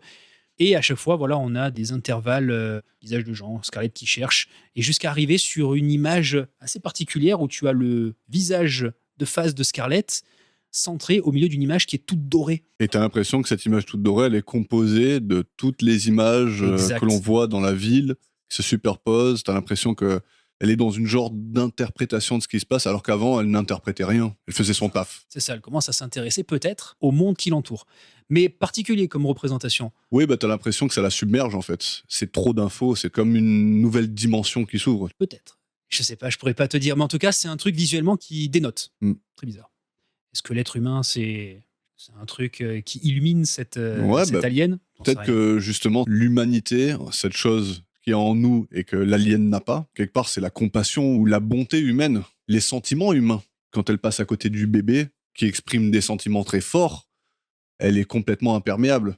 Et là, elle commence justement à peut-être à enlever son impair, quoi. Peut-être. Et à rentrer dans une nouvelle dimension. C'est très, comme tu dis, tu vois, c'est doré, c'est flashy, t'as l'impression que la salle toute noire, voilà, c'est ce que c'est, quoi. Hein. C'est du noir, c'est mat, il y a rien. C'est quelque chose que nous, on ne comprend pas. Ouais. Et t'as l'impression que là, elle rentre dans quelque chose qu'elle-même ne comprend pas, quoi. Peut-être. Et là, elle va rencontrer le mec au visage déformé. Ouais. La première fois que tu vois cette scène aussi, tu te dis, mais qu'est-ce qu'il a? La première fois que j'ai vu le film, et même la deuxième fois avant de préparer le podcast, je me suis dit, la prothèse est quand même vachement bien faite. Elle est très bien faite. Malheureusement, en préparant l'épisode, je me suis aperçu que c'est une vraie maladie que ce mec-là. Quoi. Carrément, ils sont allés chercher ce mec-là. Quoi. Ouais. D'ailleurs, cet homme-là qui a un jumeau, un frère jumeau. D'accord, je savais pas. Alors cette maladie, la neurofibromatose de type 1, ça se manifeste justement par un choc qui n'arrive pas à se guérir et qui continue à s'amplifier. Donc lui, à l'âge de 5 ans, en fait, il a eu un choc sur la tête et la bosse qui s'est formée sur sa tête ne s'est pas désenflée, mais elle a continué de grandir et elle est arrivée jusqu'au résultat que l'on peut voir dans le film. Quoi. Un truc de fou. Ouais, et donc le pauvre a été victime de harcèlement physique pendant une grande partie de sa vie. Et c'est un gars qui fait beaucoup de plateaux, qui est présentateur d'émissions télé, qui justement milite beaucoup pour cette maladie assez particulière et pour toute discrimination physique, quelle qu'elle soit. C'est marrant qu'il ait accepté de faire ce film, quoi. C'est pas sa première apparition dans un film. Ouais, mais c'était la première fois qu'il actait, en tout cas. Oui, effectivement. D'habitude, il vient en tant que lui-même et il parle, mais il n'y a pas d'acting, quoi. Non, il n'y a pas vraiment d'acting. Mais c'est intéressant. Alors, personnellement, je ne comprends pas. Je ne comprends pas. Pourquoi, en fait? Pourquoi lui? Pourquoi ils sont allés le chercher? Alors, pourquoi est-ce que c'est important? Par rapport à ce que tu disais tout à l'heure sur la description du bouquin, l'alien cherche des profils particuliers et surtout d'un point de vue physique. Elle veut des mecs qui sont balèzes. D'accord. De la bonne, tu vois, de la bonne bon chair, muscle, quoi. De la bonne chair. Muscle qui se mange bien, quoi. Là, dans le film, si on reprend un peu toutes les victimes, les gars qu'elle cherche et qu'elle ramène chez elle, finalement, ce sont des gars qui sont célibataires et qui sont attirés par elle, par son enveloppe physique. Ouais. Donc, quand tu prends le premier gars qu'elle croise dans la rue, qui est un peu le bad guy, le deuxième qui est le mec en boîte de nuit, le troisième qu'on voit pas finir, et lui, tu te dis, ok, c'est des célibataires, quelque part, si tu prolonges un peu le truc, c'est des mecs qui ne vont manquer à personne. C'est ça. Dans le livre, c'est exactement ça. D'accord, très bien. Son processus, c'est de couvrir ses arrières. Ouais. Et cherche les mecs les plus solitaires possibles pour que leur disparition ne fasse pas de vagues. Exactement. Donc, du coup, tu peux te dire, ce mec-là, il coche la case. Il coche la case, ouais. Voilà, il est célibataire, il est tout seul dans un coin. En plus, quand elle lui pose des questions, parce que du coup, elle va un peu plus loin, quand elle commence à parler avec lui, parce que lui, du coup, est très timide et très réservé, et ça se comprend, quand elle le rencontre dans la rue, il a une capuche sur la tête. Et quand il rentre dans le van, il enlève sa capuche, et il est toujours un peu dans la pénombre de la nuit, et elle commence après à lui parler. Même nous-mêmes, on voit pas exactement. Non, exact. Il y a un moment où tu vois genre des bribes de son visage, ouais. Et tu dis, il y a un truc bizarre. Il y a un truc qui va pas. J'avais l'impression même que c'était digital comme transformation. Non, pas du tout, quoi. Mais justement, elle commence après à lui poser des questions. Est-ce que tu as des amis ? Est-ce que tu as déjà eu une petite amie ? Est-ce qu'il y a quelqu'un dans ta vie ? Et que lui dit non, j'ai ni ami, ni petite amie, j'ai rien. Et elle commence à lui dire, est-ce que ça te dit de passer un moment avec moi, de venir chez moi ? Elle lui prend sa main, elle lui met sur son visage, et tu vois que le mec, il se pince. Il y a un gros plan sur sa main, il est en train de se pincer, et genre, putain, est-ce que je suis en train de rêver ? Et c'est un truc qu'il va redire un peu plus tard quand il rentre dans cet appart, où il commence à lui dire je suis en train de rêver, et qu'elle lui dit oui, on est en train de rêver tous les deux, regarde, c'est un beau rêve, c'est machin. Donc moi, quand elle le prend, ce gars-là, pas de problème, tu vois. Je comprends, elle a pris un gars, il correspond aux critères de recherche, c'est bon, une victime de plus. Ouais. Peu importe son handicap physique, mais pour moi, il match. Si tu vas chercher un mec avec un handicap physique comme ça, c'est qu'il y a une raison. Tu peux faire exactement la même scène avec quelqu'un qui ne l'a pas. Mais alors, non, parce que derrière, ça va avec le propos du changement. Oui, ça, je suis d'accord avec toi. Donc, on va expliquer la fin de la scène. Mais pour moi, ce mec-là, justement, il est parfait par rapport à ce personnage qui n'est pas humain, qui n'a absolument aucune compassion pour personne. Lui, il est là, l'alien, pour ramener des gars, et point barre. Il n'y a pas d'état d'âme, une fois de plus. Là où il y a le changement qui opère, c'est que justement, à la fin de la scène, on ne voit pas le gars couler, on a une ellipse de temps, on le voit à poil une fois de plus, mais qui fout le camp dans une espèce de forêt. Donc on comprend que Laura l'a laissé partir. Ouais. Il ouvre la porte et il s'en va. Exactement. Et ce qui se passe par la suite, c'est que Laura, petit à petit, va arrêter sa condition de chasseuse et va aller plus en plus s'ouvrir au monde des humains, essayant en tout cas de comprendre davantage qui ils sont. Je crois que là, ça me vient. Je pense que je comprends en fait le choix de ce gars-là. C'est que ce gars-là, c'est ce qui se rapproche le plus de l'alien dans notre monde à nous. Ah, intéressant. Je parle de l'être aliéné, le mec à l'écart, et peut-être qu'elle se reconnaît en lui. Peut-être. En plus, dans son dialogue, au début, dans le van, t'as l'impression que ces questions, justement, est-ce que t'as une copine, tout ça, c'est le même genre de questions que pour les autres, mais t'as l'impression que l'intention est différente. T'as même l'impression que quand elle le laisse lui toucher le visage, déjà, c'est la première fois. Ce mec-là, il est dans comme il dit, il est en train de rêver, il se dit, c'est pas possible, mais t'as l'impression qu'elle lui donne intentionnellement quelque chose pour qu'il se sente moins aliéné. Mais tout à fait. D'ailleurs, c'est le premier contact physique qu'il y a. Et franchement, c'est beau en plus. Tu sens toute sa réticence qui vient d'une armure qu'il s'est mise tout seul pendant toutes ces années, parce que de toute façon, qui veut de moi, tu vois. Ça. J'ai l'impression que c'est ça qui s'opère, en tout cas pour lui, pour ce personnage-là. Bien sûr. Et t'as l'impression qu'elle lui dit « je te comprends ».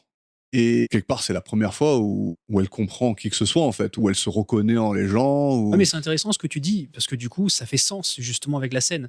Parce que la compassion, elle aurait pu l'avoir pour la nana qui voit son chien se noyer. Elle aurait pu l'avoir pour son mari qui part juste après, et elle aurait pu l'avoir pour le bébé qui reste sur la plage. Or, elle n'a pas eu. Et pourtant, ça aurait pu être très humain comme sentiment. Et là, au final, elle est attendrie, on va dire, d'une certaine manière, par quelqu'un, certes, qui va, chez nous, susciter de la compassion, de la peine pour ce gars-là, de dire, pauvre... Mais de l'aliénation surtout, quoi. Oui, mais derrière ce que tu dis, peut-être effectivement que ce personnage de Laura a vu chez ce gars-là quelque chose de très différent, disons. Il est peut-être plus comme moi, finalement. En plus, nous, dans le film, on subit l'aliénation de Laura. C'est-à-dire qu'elle ressemble à personne, elle est un être dans un monde qui n'est pas le sien, elle est obligée de se masquer pour que les gens pensent qu'elle n'est pas différente. Dans le livre, il y a une couche en plus, c'est-à-dire qu'elle est aliénée même par son espèce. Alors déjà, elle n'a pas une enveloppe humaine qu'elle peut retirer, elle a été opérée. D'accord. Et l'opération en elle-même, c'est quelque chose qu'elle subit tous les jours parce que c'est très inconfortable. Elle a vraiment eu une opération chirurgicale pour ressembler à un humain. Et les aliens sont des êtres qui marchent à quatre pattes. Donc, elle est dans cette enveloppe qui lui fait mal. Et elle est là, dans son taf de merde, qu'elle apprend à détester de plus en plus au fur et à mesure des pages. Et c'est une aliénation qu'elle a subie de la part de son espèce, quoi. Elle est là en train de servir la viande des riches, tu vois. Elle n'est personne, elle a été sacrifiée pour faire le sale boulot. Donc l'aliénation, elle vaut dans tous les sens, quoi, tu vois. exact. Et c'est là où, dans le livre, elle se rapproche de plus en plus de l'humain, justement à cause de cette aliénation-là, dont on n'est pas forcément témoin dans le film. Ouais. D'accord. Tout ce que tu vois, c'est le rapprochement de l'humain, mais tu vois pas le détachement de son espèce à elle, quoi. Pour moi, c'est plus dans le film, surtout à partir de ce moment-là, justement, un spécimen qui veut se fondre dans l'espèce qu'il est en train d'étudier ou qu'il est en train d'éliminer. À partir de ce moment-là, pour moi, c'est ça qui commence à rentrer dans le personnage de Laura.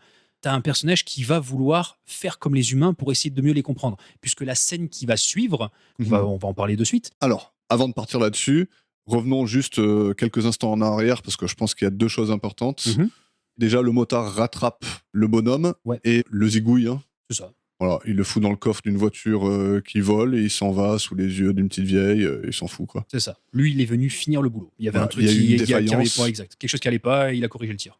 Et avant d'en arriver à la scène du resto, que je vais te laisser narrer après, Scarlett, tu la vois sortir de la ville et elle part vers le nord. Elle abandonne son van et elle rentre dans un genre de brouillard blanc. Oui, c'est vrai. Et elle marche pendant bien des kilomètres. C'est ça. Pour arriver de l'autre côté de la rue où il n'y a plus de brouillard. Ouais. Exact. Je sais pas si les codes couleurs, ça t'a tapé dans l'œil. Beaucoup de blanc et de noir. C'est vrai. Un gros contraste. Ouais, alors j'ai l'impression que le noir représente, comme beaucoup de fois, la mort. Oui, clairement. Là, concrètement, clairement, c'est ça. On y est. Le vide, le silence, il n'y a rien. Ouais. Et le blanc, j'ai l'impression que ça représente la Renaissance. Peut-être, effectivement, peut-être. Au tout début, on est dans un espace très blanc. Tout blanc. Et c'est elle qui prend ses fonctions à ce moment-là. Exactement, il y a une genre de renaissance de l'entité. Ouais. On a justement ce moment-là, dans le brouillard, elle rentre, elle renaît d'une autre façon, elle devient quelqu'un d'autre, et on aura la fin un peu plus tard. Exact. Même de manière très terre-à-terre, on va dire, comme description, c'est un moment de flou. Elle est dans le brouillard. Elle est dans le brouillard. Physiquement, elle est perdue. Elle est en train de chercher quelque chose. Ouais. Alors, pour le coup, elle va avancer, elle va sortir de ce brouillard, mais à ce moment-là, tu te dis, elle est perdue. Elle est en train de se poser peut-être des questions sur est-ce que je continue mon taf, pourquoi j'arrête, qu'est-ce qui va se passer. C'est la première fois qu'elle... Elle doute. Elle n'a pas de quête. Elle abandonne sa fonction, quoi. C'est ça. Mais effectivement, du coup, tu peux dire c'est le moment de doute, c'est le moment où elle se cherche, c'est le moment de plein de choses. Effectivement, tu peux faire le parallèle entre cette scène quand tu as vu la fin du film, quand tu comprends ce qui va se passer par la suite, et cette étape de transition. Tu pourrais dire c'est très clairement ça, quoi. Et donc, je te laisse reprendre le resto. Donc oui, elle arrive dans un restaurant où elle est attablée et on comprend qu'elle a commandé quelque chose puisqu'il y a un serveur qui lui amène sur la table une assiette avec une part de gâteau et elle va prendre une fourchette et manger un morceau de gâteau. Et là, elle va nous faire une Mulholland Drive, on va appeler ça comme ça. C'est vrai. Elle va se mettre à cracher de manière dégueulasse, mais pas naturelle non plus, le gâteau qu'elle a bouffé, quoi. Parce que ce qu'elle a bouffé, c'est pas comestible. Ou en tout cas, c'est pas bon. Pas pour elle. Ou en tout cas, il y a quelque chose qui lui convient pas à elle, quoi. Alors moi, je vois ça, c'est la première fois qu'elle goûte du gâteau. Et c'est la première fois qu'elle goûte un aliment qu'elle consomme humain. quelque chose. Ouais. Voilà, tout simplement. Et elle le régurgite. Elle le rejette direct. Et c'est pas la dernière chose qui passera pas ouais. dans ce film. Ouais, t'as l'impression qu'elle se cherche, qu'elle s'aventure, quoi. Dans le monde humain, elle veut savoir ce qui fait tiquer les gens, quoi. Qu'est-ce qui fait que nous sommes humains? Ouais. Donc elle commence par la bouffe. Ensuite, elle va prendre un bus. Oui, elle se mêle à la foule. Yes. Et dans le bus, on a un gars qui s'inquiète un peu pour sa condition. Et tu vois qu'elle est toute renfermée, elle est pas bien, quoi. Et même quand le gars derrière lui dit est-ce que tout va bien et tout, elle est fixée jusqu'à comprendre qu'en fait, le mec, il est plutôt bon. Ouais, mais elle a du bol, hein, parce que t'aurais pu avoir aussi dans ce bus notre profil. Ouais. Ça aurait pu être intéressant d'avoir justement un mec qui soit pas politiquement correct, mais parce que tous les gars qu'elle a ramenés, les deux gars dans le bus, ils sont cool, quoi. Ouais. C'est des gens normaux. Mais c'est normal de tomber sur des gens normaux, quoi. Non, bien sûr. La plupart des gens sont normaux. Ouais, hein. bien sûr. Mais là où tu t'attends à ce qu'il y ait quelque chose à chaque fois qui change, parce que le propos aussi, ça pourrait être ça. Tu as un propos féministe de la femme qui se rebelle face à l'homme, quoi. Bah, il va falloir attendre la forêt. Ah oui, c'est vrai. Ah oui, c'est vrai, j'avais oublié. Donc, elle va suivre ce gars qui va un peu la prendre sous son aile. Il va pas la juger parce qu'elle parle pas. Non. Il va s'occuper d'elle, quoi. Il va la laisser être, il va la laisser rentrer dans son monde à lui, un peu solitaire. Peut-être, ouais. Il lui fait découvrir un château. Il la prend pour traverser une flaque d'eau. Très chevaleresque, le mec, en plus. Très, très noble. Ouais. Donc, elle va se retrouver chez lui. Ouais. D'abord, ils vont faire 2-3 courses. C'est ça. Après, elle va se retrouver chez lui. Mm-hmm. Chose qu'on n'a pas dit, c'est que quand elle a relâché sa 4e victime, il y a un moment où elle se regarde dans le miroir. Oui, exact. Et où elle voit autre chose, peut-être, hein, à ce moment-là. Peut-être plus que le simple costume qu'elle porte. Ouais. Peut-être essayer d'aller au-delà. Mais c'est peut-être la première fois qu'elle s'arrête devant un miroir. Ouais, peut-être aussi. Peut-être que le miroir, ça n'existe pas. Chez Alienland. Et donc, je revenais à ce miroir parce qu'elle va se retrouver chez lui et elle va se contempler dans le miroir. Exact. Elle va d'abord dans son salon et après plus tard dans sa chambre. Elle va se mettre vraiment nue et elle va se regarder dans sa totalité. Ouais. Mais c'est vrai aussi, du coup, je rebondis par rapport à ce que tu viens de dire. Peut-être effectivement qu'il n'y a pas de miroir dans son monde à elle.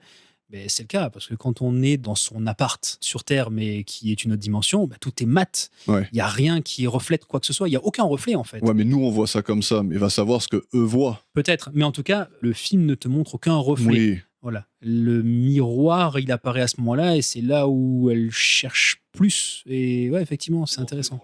Et donc, elle va se contempler. D'abord, dans son salon, elle va regarder un peu de comédie à la télé. Oui. Et tu vois que ça passe pas. Comme le gâteau. Ça passe pas. Voilà, la musique, je sais pas quel morceau c'est à la radio, mais on va voir une lueur d'humanité en elle. C'est qu'elle va avoir la main posée sur la table et elle va tapoter un tout petit peu au rythme de la musique.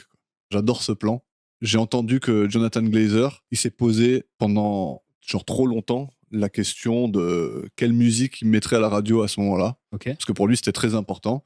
Jusqu'à se dire, en fait, il faut pas que ce soit choisi. Ouais. Et donc, ce qu'il a fait, c'est qu'il a allumé la radio à ce moment-là et il a pris la musique qui avait la première qu'il a entendue. D'accord. Parce que c'est ça qui arriverait en vrai. Ce qui est assez logique. Voilà. Faut pas que ce soit des paroles qui ont un contexte parce que sinon, c'est trop orchestré. Mm-hmm.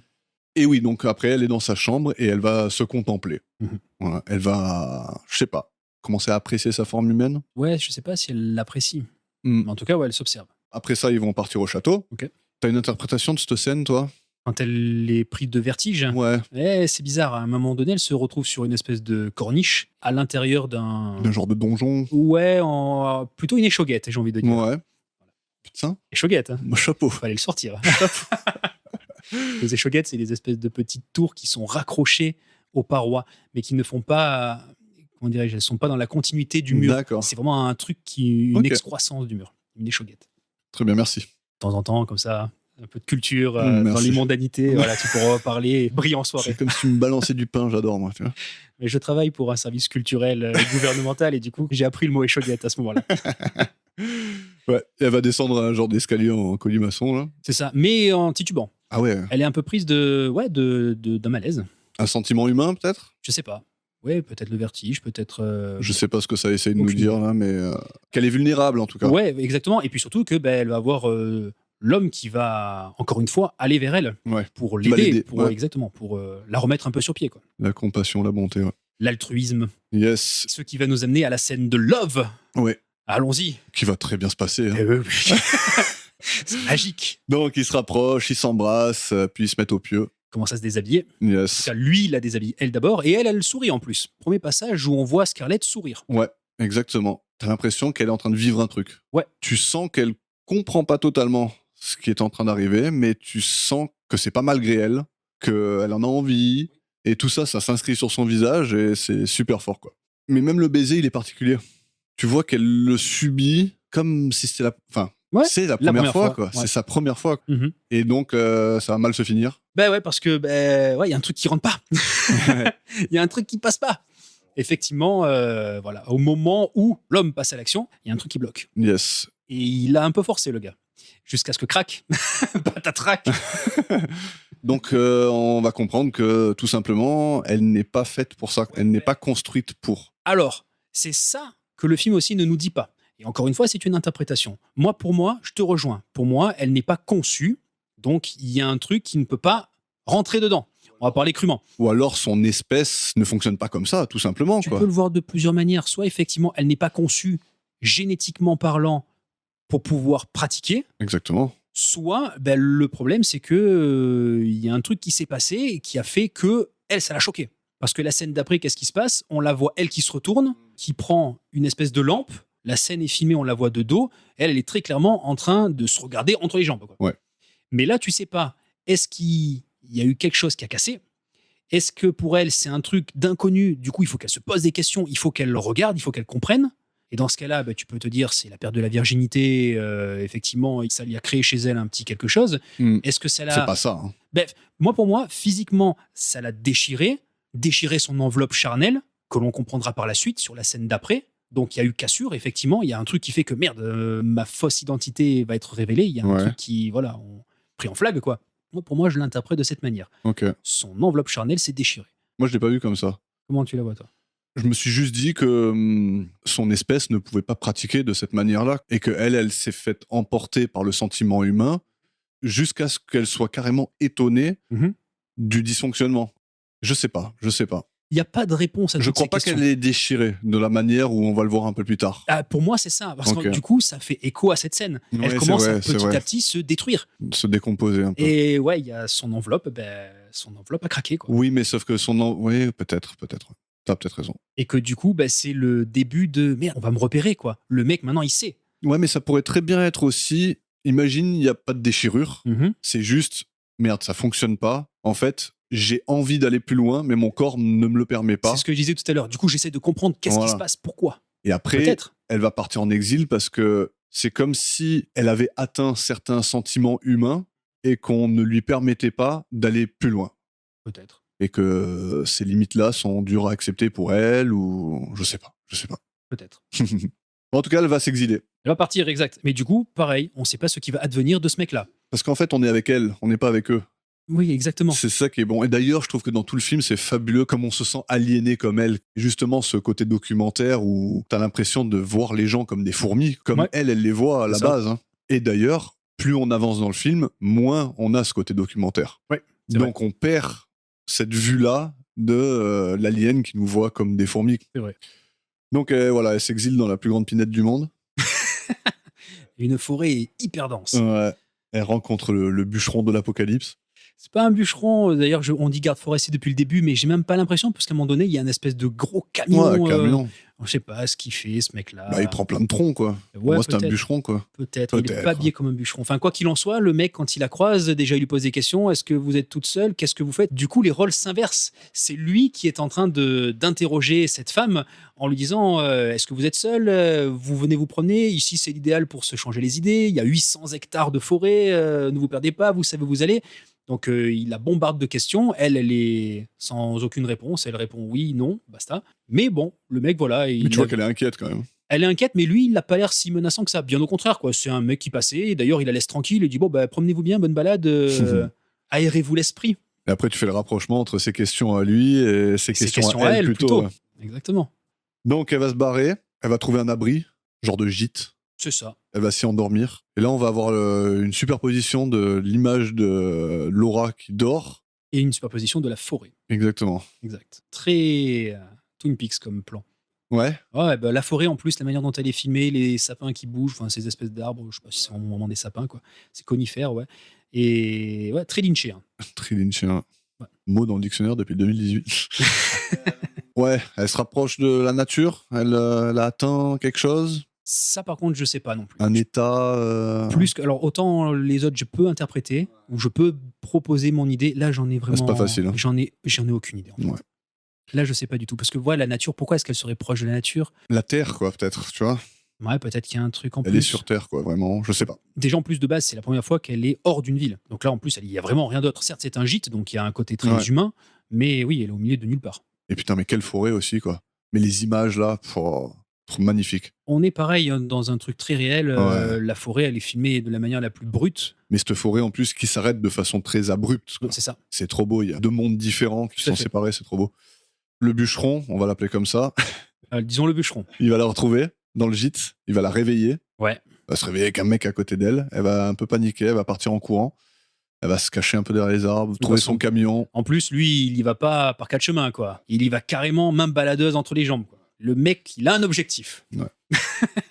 Et il va la rattraper. Il va la rattraper. Il va la violenter. Ouais. Il va même tenter de la violer. Mais là, une fois de plus, il va se passer un truc. Il va la déchirer. Ouais. Et là, au premier sens du terme. Yes. Il va déchirer sa peau. C'est ça. Alors parlons un peu de l'acteur, on en a parlé un peu au début. Donc comme j'ai dit, c'était pas un acteur à la base, pas du tout. Et il a eu beaucoup de mal à faire cette scène-là. Mais tu m'étonnes. Il a dû être poussé par toute l'équipe. Ils ont fait des tests avec la responsable de casting pour faire cette scène-là. Et en fait, il était trop gentil. Il était trop. Mais mets-toi à Est-ce sa que place, ça va? Tu vois, il y allait pas comme il fallait. Mets-toi à sa place. Non, Tu mais te carrément. retrouves, t'es pas un acteur. Tiens, je te présente Scarlett Johansson. Il va Horrible. falloir que tu la violes. Quoi? Comment? Mais Horrible. de quoi? Comment? Pourquoi? Mais cette histoire, je trouve qu'elle est belle, tu vois. L'histoire de l'acteur qui arrive pas comme ça souligne un peu un certain thème du film qui est la bonté humaine.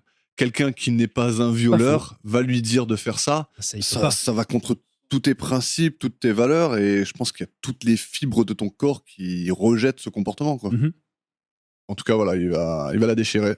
Ouais. Il va halluciner sur le coup. Ah bah en plus, le plan, c'est d'abord son visage. Ouais. Nous, on voit pas encore ce qui s'est passé, mais lui, on voit il est tombé sur quelque chose qui n'est pas normal. C'est ça. Et il va foutre le camp. Il va foutre le camp. Là, on va voir la déchirure dans son dos. Ouais. On va la voir qui s'agrippe un peu l'arrière de la tête. Ouais. C'est ça. On voit très clairement au niveau de ses reins, au niveau de ses hanches, qu'il y a un morceau de peau qui pendouille et qui laisse entrevoir une masse noire. Donc là, rétrospectivement, tu fais le parallèle avec la scène qu'on a pu voir, superposition Scarlett avec une silhouette noire. Tout à fait. Donc on voit que c'est un corps étranger, quoi. Quand même très humanoïde. C'est un bipède. Voilà, une tête, 2 bras, 2 jambes, aucun problème. Et elle continue à se tenir un peu cette tête, mais tu vois qu'il y a un truc au niveau des cheveux qui est pas normal, quoi. Ouais. Ah, il y a une déchirure aussi, quoi. Ouais, jusqu'à ce que elle enlève complètement son visage. Yes. Et c'est trop bien fait aussi. Magnifique. Non seulement l'enveloppe, ce qu'il reste dans les mains, la tête de Scarlett Johansson, donc la tête de Laura, elle est vachement bien faite, cette espèce de prothèse, quoi. Mais après, le visage de l'alien, c'est Scarlett. Ouais. Et pareil, tu vois que c'est elle. Tu vois que c'est quand même elle, cette espèce d'alien, il a la même apparence, quoi. Mais il y a un truc qui est repoussant. Et elle va regarder ce visage, et le visage va continuer à cligner les yeux, et même à pleurer, quoi. C'est ça. Tu as la prothèse qui regarde, l'alien qui la regarde. Et effectivement, tu as de l'émotion dans ce truc qui lui reste entre les mains, quoi. Et donc là, qui est-elle? Est-elle Est-ce que c'est l'entité noire? Est-elle encore la peau? Est-ce que la peau, c'est une entité à part entière? C'est ça. Est-ce que c'est notre peau qui fait qui nous sommes? Est-ce qu'il y a une petite âme qui subsiste dans ce truc-là? Est-ce qu'elle a touché un petit quelque chose? Aucune idée. Mais quelle scène, putain. Ça marche bien. J'étais pareil, devant. La musique, elle déchire à ce moment-là. Il y a un truc qui est dissonant, c'est perturbant, c'est tellement joli aussi, visuellement. Je fais encore le parallèle avec Annihilation. Ah là, très clairement. Là, c'est du Annihilation pur et dur. Sauf que dans Annihilation, il n'y a pas de visage sur cette entité qui, en plus, est un parfait miroir. Exact. Donc là, on a chez Laura une entité parfaitement mate, mais qui a un physique. Ouais. L'autre, non. L'autre, c'est un miroir sur pattes, quoi. Ouais. Mais ouais, ça m'a beaucoup fait penser, en tout cas. Bien sûr. Mais même la musique et tout, ça, voilà, c'est hors du temps. Donc oui, elle va enlever tout le haut de sa peau, de son visage, et le mec va revenir avec un bidon d'essence, et il va l'enflammer. C'est ça. Et elle va rejoindre l'orée de la forêt, sortir un peu, et elle va mourir. Complètement en feu. Et la cendre et les flocons vont se confondre dans l'air. Renaissance, symbiose avec la nature. Le bouquin, alors, finit différemment, donc elle meurt quand même, différemment, mais elle a conscience de sa propre mort, et elle a une genre de pensée poétique. Elle est contente de revenir à la nature, et de savoir qu'en fait, elle va vivre pour l'éternité dans la nature elle-même, dans tous les éléments. C'est-à-dire quand elle va s'élever dans le ciel, après elle va retomber avec la pluie, elle va revenir sur la surface, et elle va suivre le cours de la vie, et c'est comme ça qu'elle va vivre éternellement. Elle a cette genre de pensée-là pendant qu'elle meurt. Tu vois. D'accord. Qui est bien reprise, je trouve, dans le film. Ça a été important quand même pour Glazer de garder la caméra vers le ciel, de voir ses flocons tomber, et d'avoir un peu cette chose-là. Elle se fond à la nature et elle va vivre dedans, quoi. Mais ça, tu vois, je trouve que c'est quelque chose qui n'est pas assez explicite dans le film. Parce que là, le fait que tu viennes de dire ça, je comprends. Quand je repense au film, du coup, tu peux comprendre la superposition d'images quand elle est dans le gîte. Justement, elle est au milieu de la nature. Du coup, ça fait écho avec la fin du film. Mais si tu n'as pas cet élément-là, si tu n'as pas cette information-là, pour moi, c'est pas une question de cycle ou de renouveau ou de symbiose avec la nature. Pour moi, cette scène de superposition dans le gîte, j'ai pas de réponse à donner parce que je vois pas ce que ça peut raconter. Et à la fin, pour moi, bah ok, elle a brûlé, quoi. Mais moi, quand je fais les parallèles avec le livre, c'est vraiment pour le côté informatif. Oui, non, bien sûr. Parce que moi, quand je regarde le film, pour moi, je regarde autre chose. Oui, tout à fait. Et c'est pour ça que je disais tout à l'heure, quand c'est deux médiums différents. Oui, voilà. Quand même si tu connais l'histoire du bouquin, il faut le prendre complètement à part, ce truc. Moi, pour moi, elle fait pas ça pour la viande dans le film, parce que c'est pas ça qui se passe. C'est une question qu'on peut se poser en tout cas. Est-ce que c'est pour la bouffe ou est-ce que c'est pour l'enveloppe? Et quelque part, c'est un peu comme on disait dans l'œuf de l'ange, on s'en fout. Exactement. L'important, c'est ce qu'on en fait. Effectivement, t'es un peu plus influencé quand t'as lu le bouquin. C'est ça. mais en fait, le film, il tient en tant que tel, quoi. Bien sûr. Pour moi, ce film-là, alors beaucoup le disent, mais c'est un film, on l'a dit tout à l'heure, expérimental, presque en tout cas, qui touche à ce truc-là, et très sensoriel finalement. Le fait que tu aies une narration complètement éclatée, qui ait très peu de dialogue, qui ait très peu d'informations, tu vas te rattacher à d'autres choses. Et justement, le film te met en avant des images particulières, une musique particulière, dans des instants particuliers. Ouais. Et du coup, à chaque fois, tu as ce truc-là. C'est quelque chose qui va plus toucher tes sensations que le... Ouais, c'est plus une expérience sensorielle qu'une histoire qu'on Tout à fait, t'amène. c'est ça, exactement. Mm. Il y a un truc dont on n'a pas parlé, c'est le motard, parce que lui aussi, il a une fin. En tout cas, non, il n'a pas de fin, mais la manière dont, sur les dernières scènes du film, il nous est présenté, tout d'abord, après la scène du brouillard, il cherche Laura. Avec d'autres motards. Avec d'autres motards. Là, en plus, on a une caméra embarquée où on a une course de bécane sur une route qui est humide à mort. Ça devait glisser sa mère. Scène de pilotage où on est à l'intérieur. Donc, on voit qu'ils sont à sa recherche. Donc, on comprend que là, encore une fois, il y a un truc qui déconne, quoi. Et à la scène de fin, justement, quand on a le motard qui se retrouve sur cette montagne, colline, peu importe, un peu surélevé, quoi, de dos, dans un plan parfaitement cadré. Ouais, carrément. Joli plan. Très belle composition. Ouais. Mais pareil, qu'est-ce que ça raconte? Est-ce qu'il a échoué? Est-ce qu'il continue à chercher? Est-ce qu'il a compris? Bah, en plus, en arrière-plan, comme j'ai dit tout à l'heure, si le blanc c'est la Renaissance, ben on est en plein dedans, quoi. Oui. Alors Renaissance, peut-être que justement, la prochaine entité va arriver, va remplacer celle-ci. C'est ça. Que lui, du coup, le cycle recommence, quoi. Il faut qu'il trouve le corps pour la ramener à quelqu'un d'autre. Moi, je vois ça comme ça, en tout cas. Peut-être. On a vécu l'entièreté de la vie de cette entité-là sur Terre. Elle est arrivée, elle a pris l'apparence humaine et elle est allée jusqu'au bout de son voyage et on a voyagé avec elle. T'as aimé? À moi, dès la première fois que je l'ai vu, déjà dès le début, t'es scotché. Envie de savoir, en fait.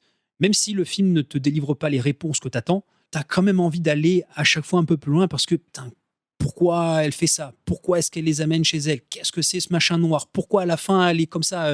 Quel est ce personnage? Quelle est cette entité? Tu trouves qu'il y en a pas assez quand même? Non, je dirais pas ça. Après, c'est toujours difficile de te dire ça aurait été bien d'en avoir plus, d'en avoir moins. Le film, il est ce qu'il est, on va pas le réécrire, mais je sais pas si j'aurais préféré avoir plus de réponses ou si le film se suffit bien de cette manière. Pour moi, il touche un truc juste, le film, c'est que, voilà, on en a déjà parlé tellement sur ce podcast. Moi, quand le film se prolonge, quand je suis pas juste le spectateur d'un film, moi, ça me plaît. Ouais. Et là, le film, il remplit le contrat à merveille, quoi. Carrément. La musique, elle déchire, les images déchirent, toute l'interrogation que le film soulève par rapport à ce personnage, par rapport à ces situations, par rapport à cet univers. Il y a plein de trucs dont on n'a pas parlé, mais de temps en temps, le film, il est ponctué de petits passages qui te dévoilent un peu plus.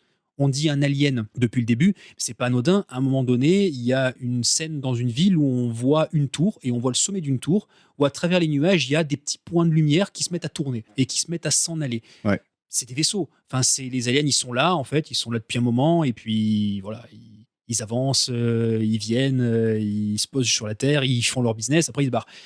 Donc, tu as des petites bribes d'infos qui peuvent compléter l'histoire. Et après, à toi aussi de compléter avec les différentes interprétations que tu vas pouvoir faire par rapport à certains états. Moi, j'aime beaucoup. C'est des trucs qui me plaisent. Après, plus c'est barré dans les films et plus ça me plaît. Mais beaucoup de gens qui pourraient ne pas aimer. D'ailleurs, le succès du film, peut-être en est le témoin. C'est clair. Mais c'est intéressant, franchement, l'approche de Glazer sur le film. Parce que pour un livre qui a vraiment beaucoup plus de contexte, pour le coup, là, on t'explique les choses au fur et à mesure. Au début, tu comprends pas, et t'es avec elle dans le van, et tu sais pas exactement ce qu'elle est en train de faire. Donc, c'est un peu le même genre de narration, mais on t'en donne beaucoup plus. Et là, Glazer, il a vraiment mis l'accent sur elle, sur ce qu'elle ressent. Tu vois, t'es avec elle. En fait, t'es son compagnon. Ouais. Et quelque part, le contexte, il est pas important pour lui. Il veut te dire autre chose. Oui, exact. Il te montre beaucoup de choses, finalement, quoi. Même dans le film, il y a beaucoup de dualité. Tu vois, déjà, le simple fait, l'homme, la femme, Ouais. l'alien, les humains, le jour, la nuit. Mais après, tu as l'apparence extérieure, l'apparence physique, donc, qui s'oppose aux émotions intérieures par rapport à ce personnage-là. Tu as la ville du début avec la nature à la fin. Tu as le bruit assourdissant de cet endroit et le calme absolu de la forêt, au même titre que tu as le bruit de la ville et le silence total de son espace à elle. Ouais. Plus que la dualité, c'est un contraste. Ouais, un contraste Le permanent. film est un contraste au sens premier du terme. Ouais. Mais justement, ça souligne l'aliénation. Deux choses qui se contrastent, c'est deux choses qui se ressemblent pas du tout. Enfin, j'ai l'impression que c'est le thème principal, en tout cas, du film, quoi. Elle est aliénée par la singularité de l'état humain. dans lequel elle se retrouve pas au début et duquel elle se rapproche petit à petit en changeant justement tous les codes qu'elle connaît, genre comme tu disais, hein, le contraste, elle passe de la ville à la nature, elle change beaucoup de choses et on voit son parcours, quoi. Ouais. Ouais, je suis d'accord avec toi. Moi, j'ai noté un truc, tu vois, un film qui raconte la découverte de notre monde, celui des humains, par l'intermédiaire d'un regard étranger, celui d'un alien qui va peu à peu s'humaniser. De toute façon, le film, c'est ça, quoi. Mais je me suis un peu retrouvé en elle, un petit peu. D'accord. Parce que moi, j'adore conduire dans un van et... Exactement. Non, parce que j'espère que ça va pas passer comme un genre de complexe de supériorité, Ouais. mais je me suis souvent retrouvé dans des situations où je regardais un peu ce qui se passait autour de moi et j'avais l'impression de prendre beaucoup trop de recul sur ce qui se passait. C'était comme si je me détachais de ma condition humaine et que je regardais ce qui se passait en tant qu'espèce. Mhm. J'ai eu souvent l'impression d'être aliéné à ce niveau-là. J'ai toujours eu une facilité déconcertante à prendre assez de recul pour voir la situation dans son ensemble et de voir justement l'humain comme une fourmi, d'analyser les comportements. Par exemple, dans les fêtes, on va être 20, on va faire la fête, et en fait, trop souvent, je me retrouve dans ma propre tête à regarder ce qui se passe et à voir le comportement des gens et d'essayer de savoir, tiens, pourquoi lui, il fait comme ça, et tu vois. Mais ça, c'est très humain. Qui n'a jamais fait ça? Oui, absolument. Tu te mets une table de café, puis tu observes la rue, puis tu commences à regarder les gens. Ouais, mais je pense que ça m'a fait... Enfin, moi, j'en parle parce que je pense que c'est quelque chose qui m'a beaucoup fait de tort. Dans ce sens-là, ok. De souvent de pas savoir connecter avec mon humanité. C'est-à-dire de toujours reculer pour le voir de l'extérieur au lieu de le vivre totalement. Et là où je trouve que ça se rapproche, c'est que son arc narratif est bon. Elle veut se rapprocher de l'humanité et ne pas s'en séparer. Il y a un rapprochement et je trouve que c'est dans mon arc à moi, je m'y retrouve. Je préfère m'y raccrocher malgré mon nihilisme, entre guillemets. Mhm. Le rapprochement, je pense, est une meilleure solution que le détachement. Bah, quelque part, c'est ce qui fait que nous sommes humains. Ouais, mais c'est l'avantage et l'inconvénient.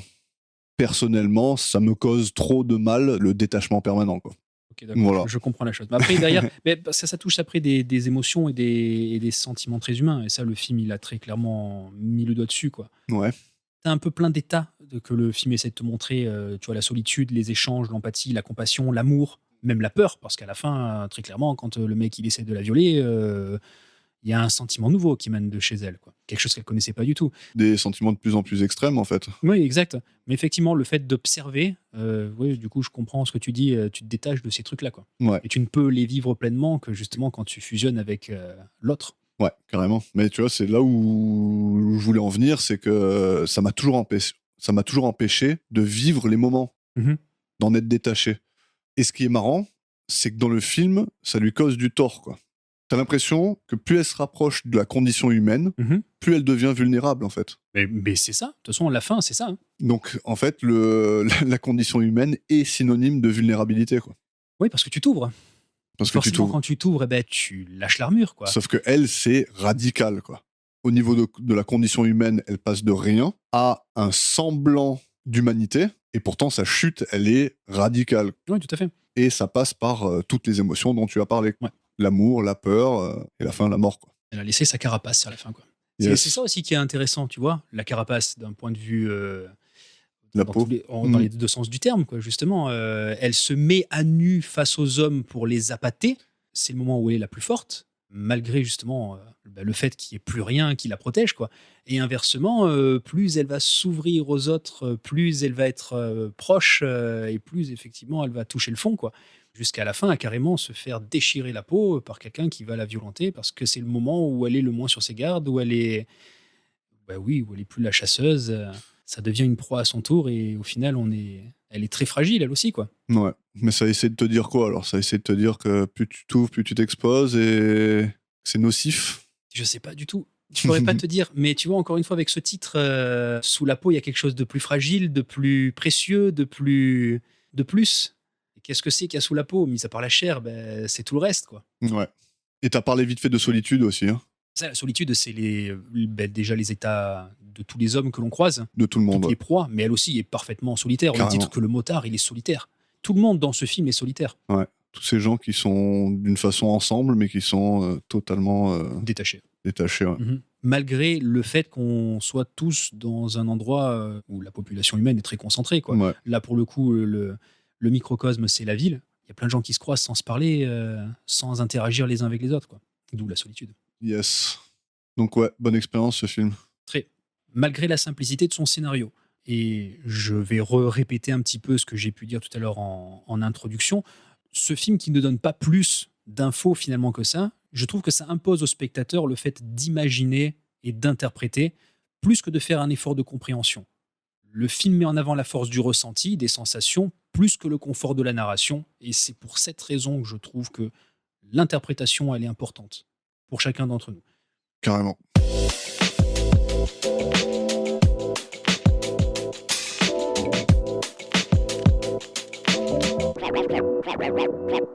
Cinéma anonyme. Est-ce que tu veux me dire ce que tu as concocté pour moi pour la semaine prochaine? Pour la prochaine fois, je te propose de regarder La piel que habito, La peau que j'habite, un film de Pedro Almodóvar en 2011, avec Antonio Banderas et Elena Ayana, entre autres. Donc on reste un peu dans cette thématique de peau. Ah bah là, oui, sur le coup, bien vu. On reste sur l'épiderme. Est-ce que tu connais l'histoire de ce film? Pas du tout. Eh bien, tu vas le voir et on en parle tranquillement la prochaine fois, parce que j'ai pas envie d'en parler du tout, pour te laisser découvrir, parce que crois-moi, ça vaut le coup. Tu me connais bien. Juste une petite parenthèse, c'est l'un des films récents de Pedro Almodóvar. Ok. Et c'est, je pense, on verra, je ferai mes recherches pour la prochaine fois, le plus connu des films de Pedro Almodóvar. D'accord. Je suis ravi de ne pas l'avoir vu alors. Eh ben, on en parlera la prochaine fois et tu verras, ça sera cool. Et voilà, cet épisode touche à sa fin. Un grand merci à vous tous pour le temps que vous nous avez consacré. Vos retours comptent énormément pour nous, alors n'hésitez pas à venir nous en parler sur Facebook et Instagram, ou encore à nous écrire directement à l'adresse podcast@cinemanonyme.com. C'est toujours un plaisir d'échanger avec vous. Au prochain épisode, Yann nous dira ce qu'il a pensé de La piel que habito et m'en proposera un autre dans la foulée. D'ici là, portez-vous bien et à la semaine prochaine. Et j'ai pas le mot de la fin.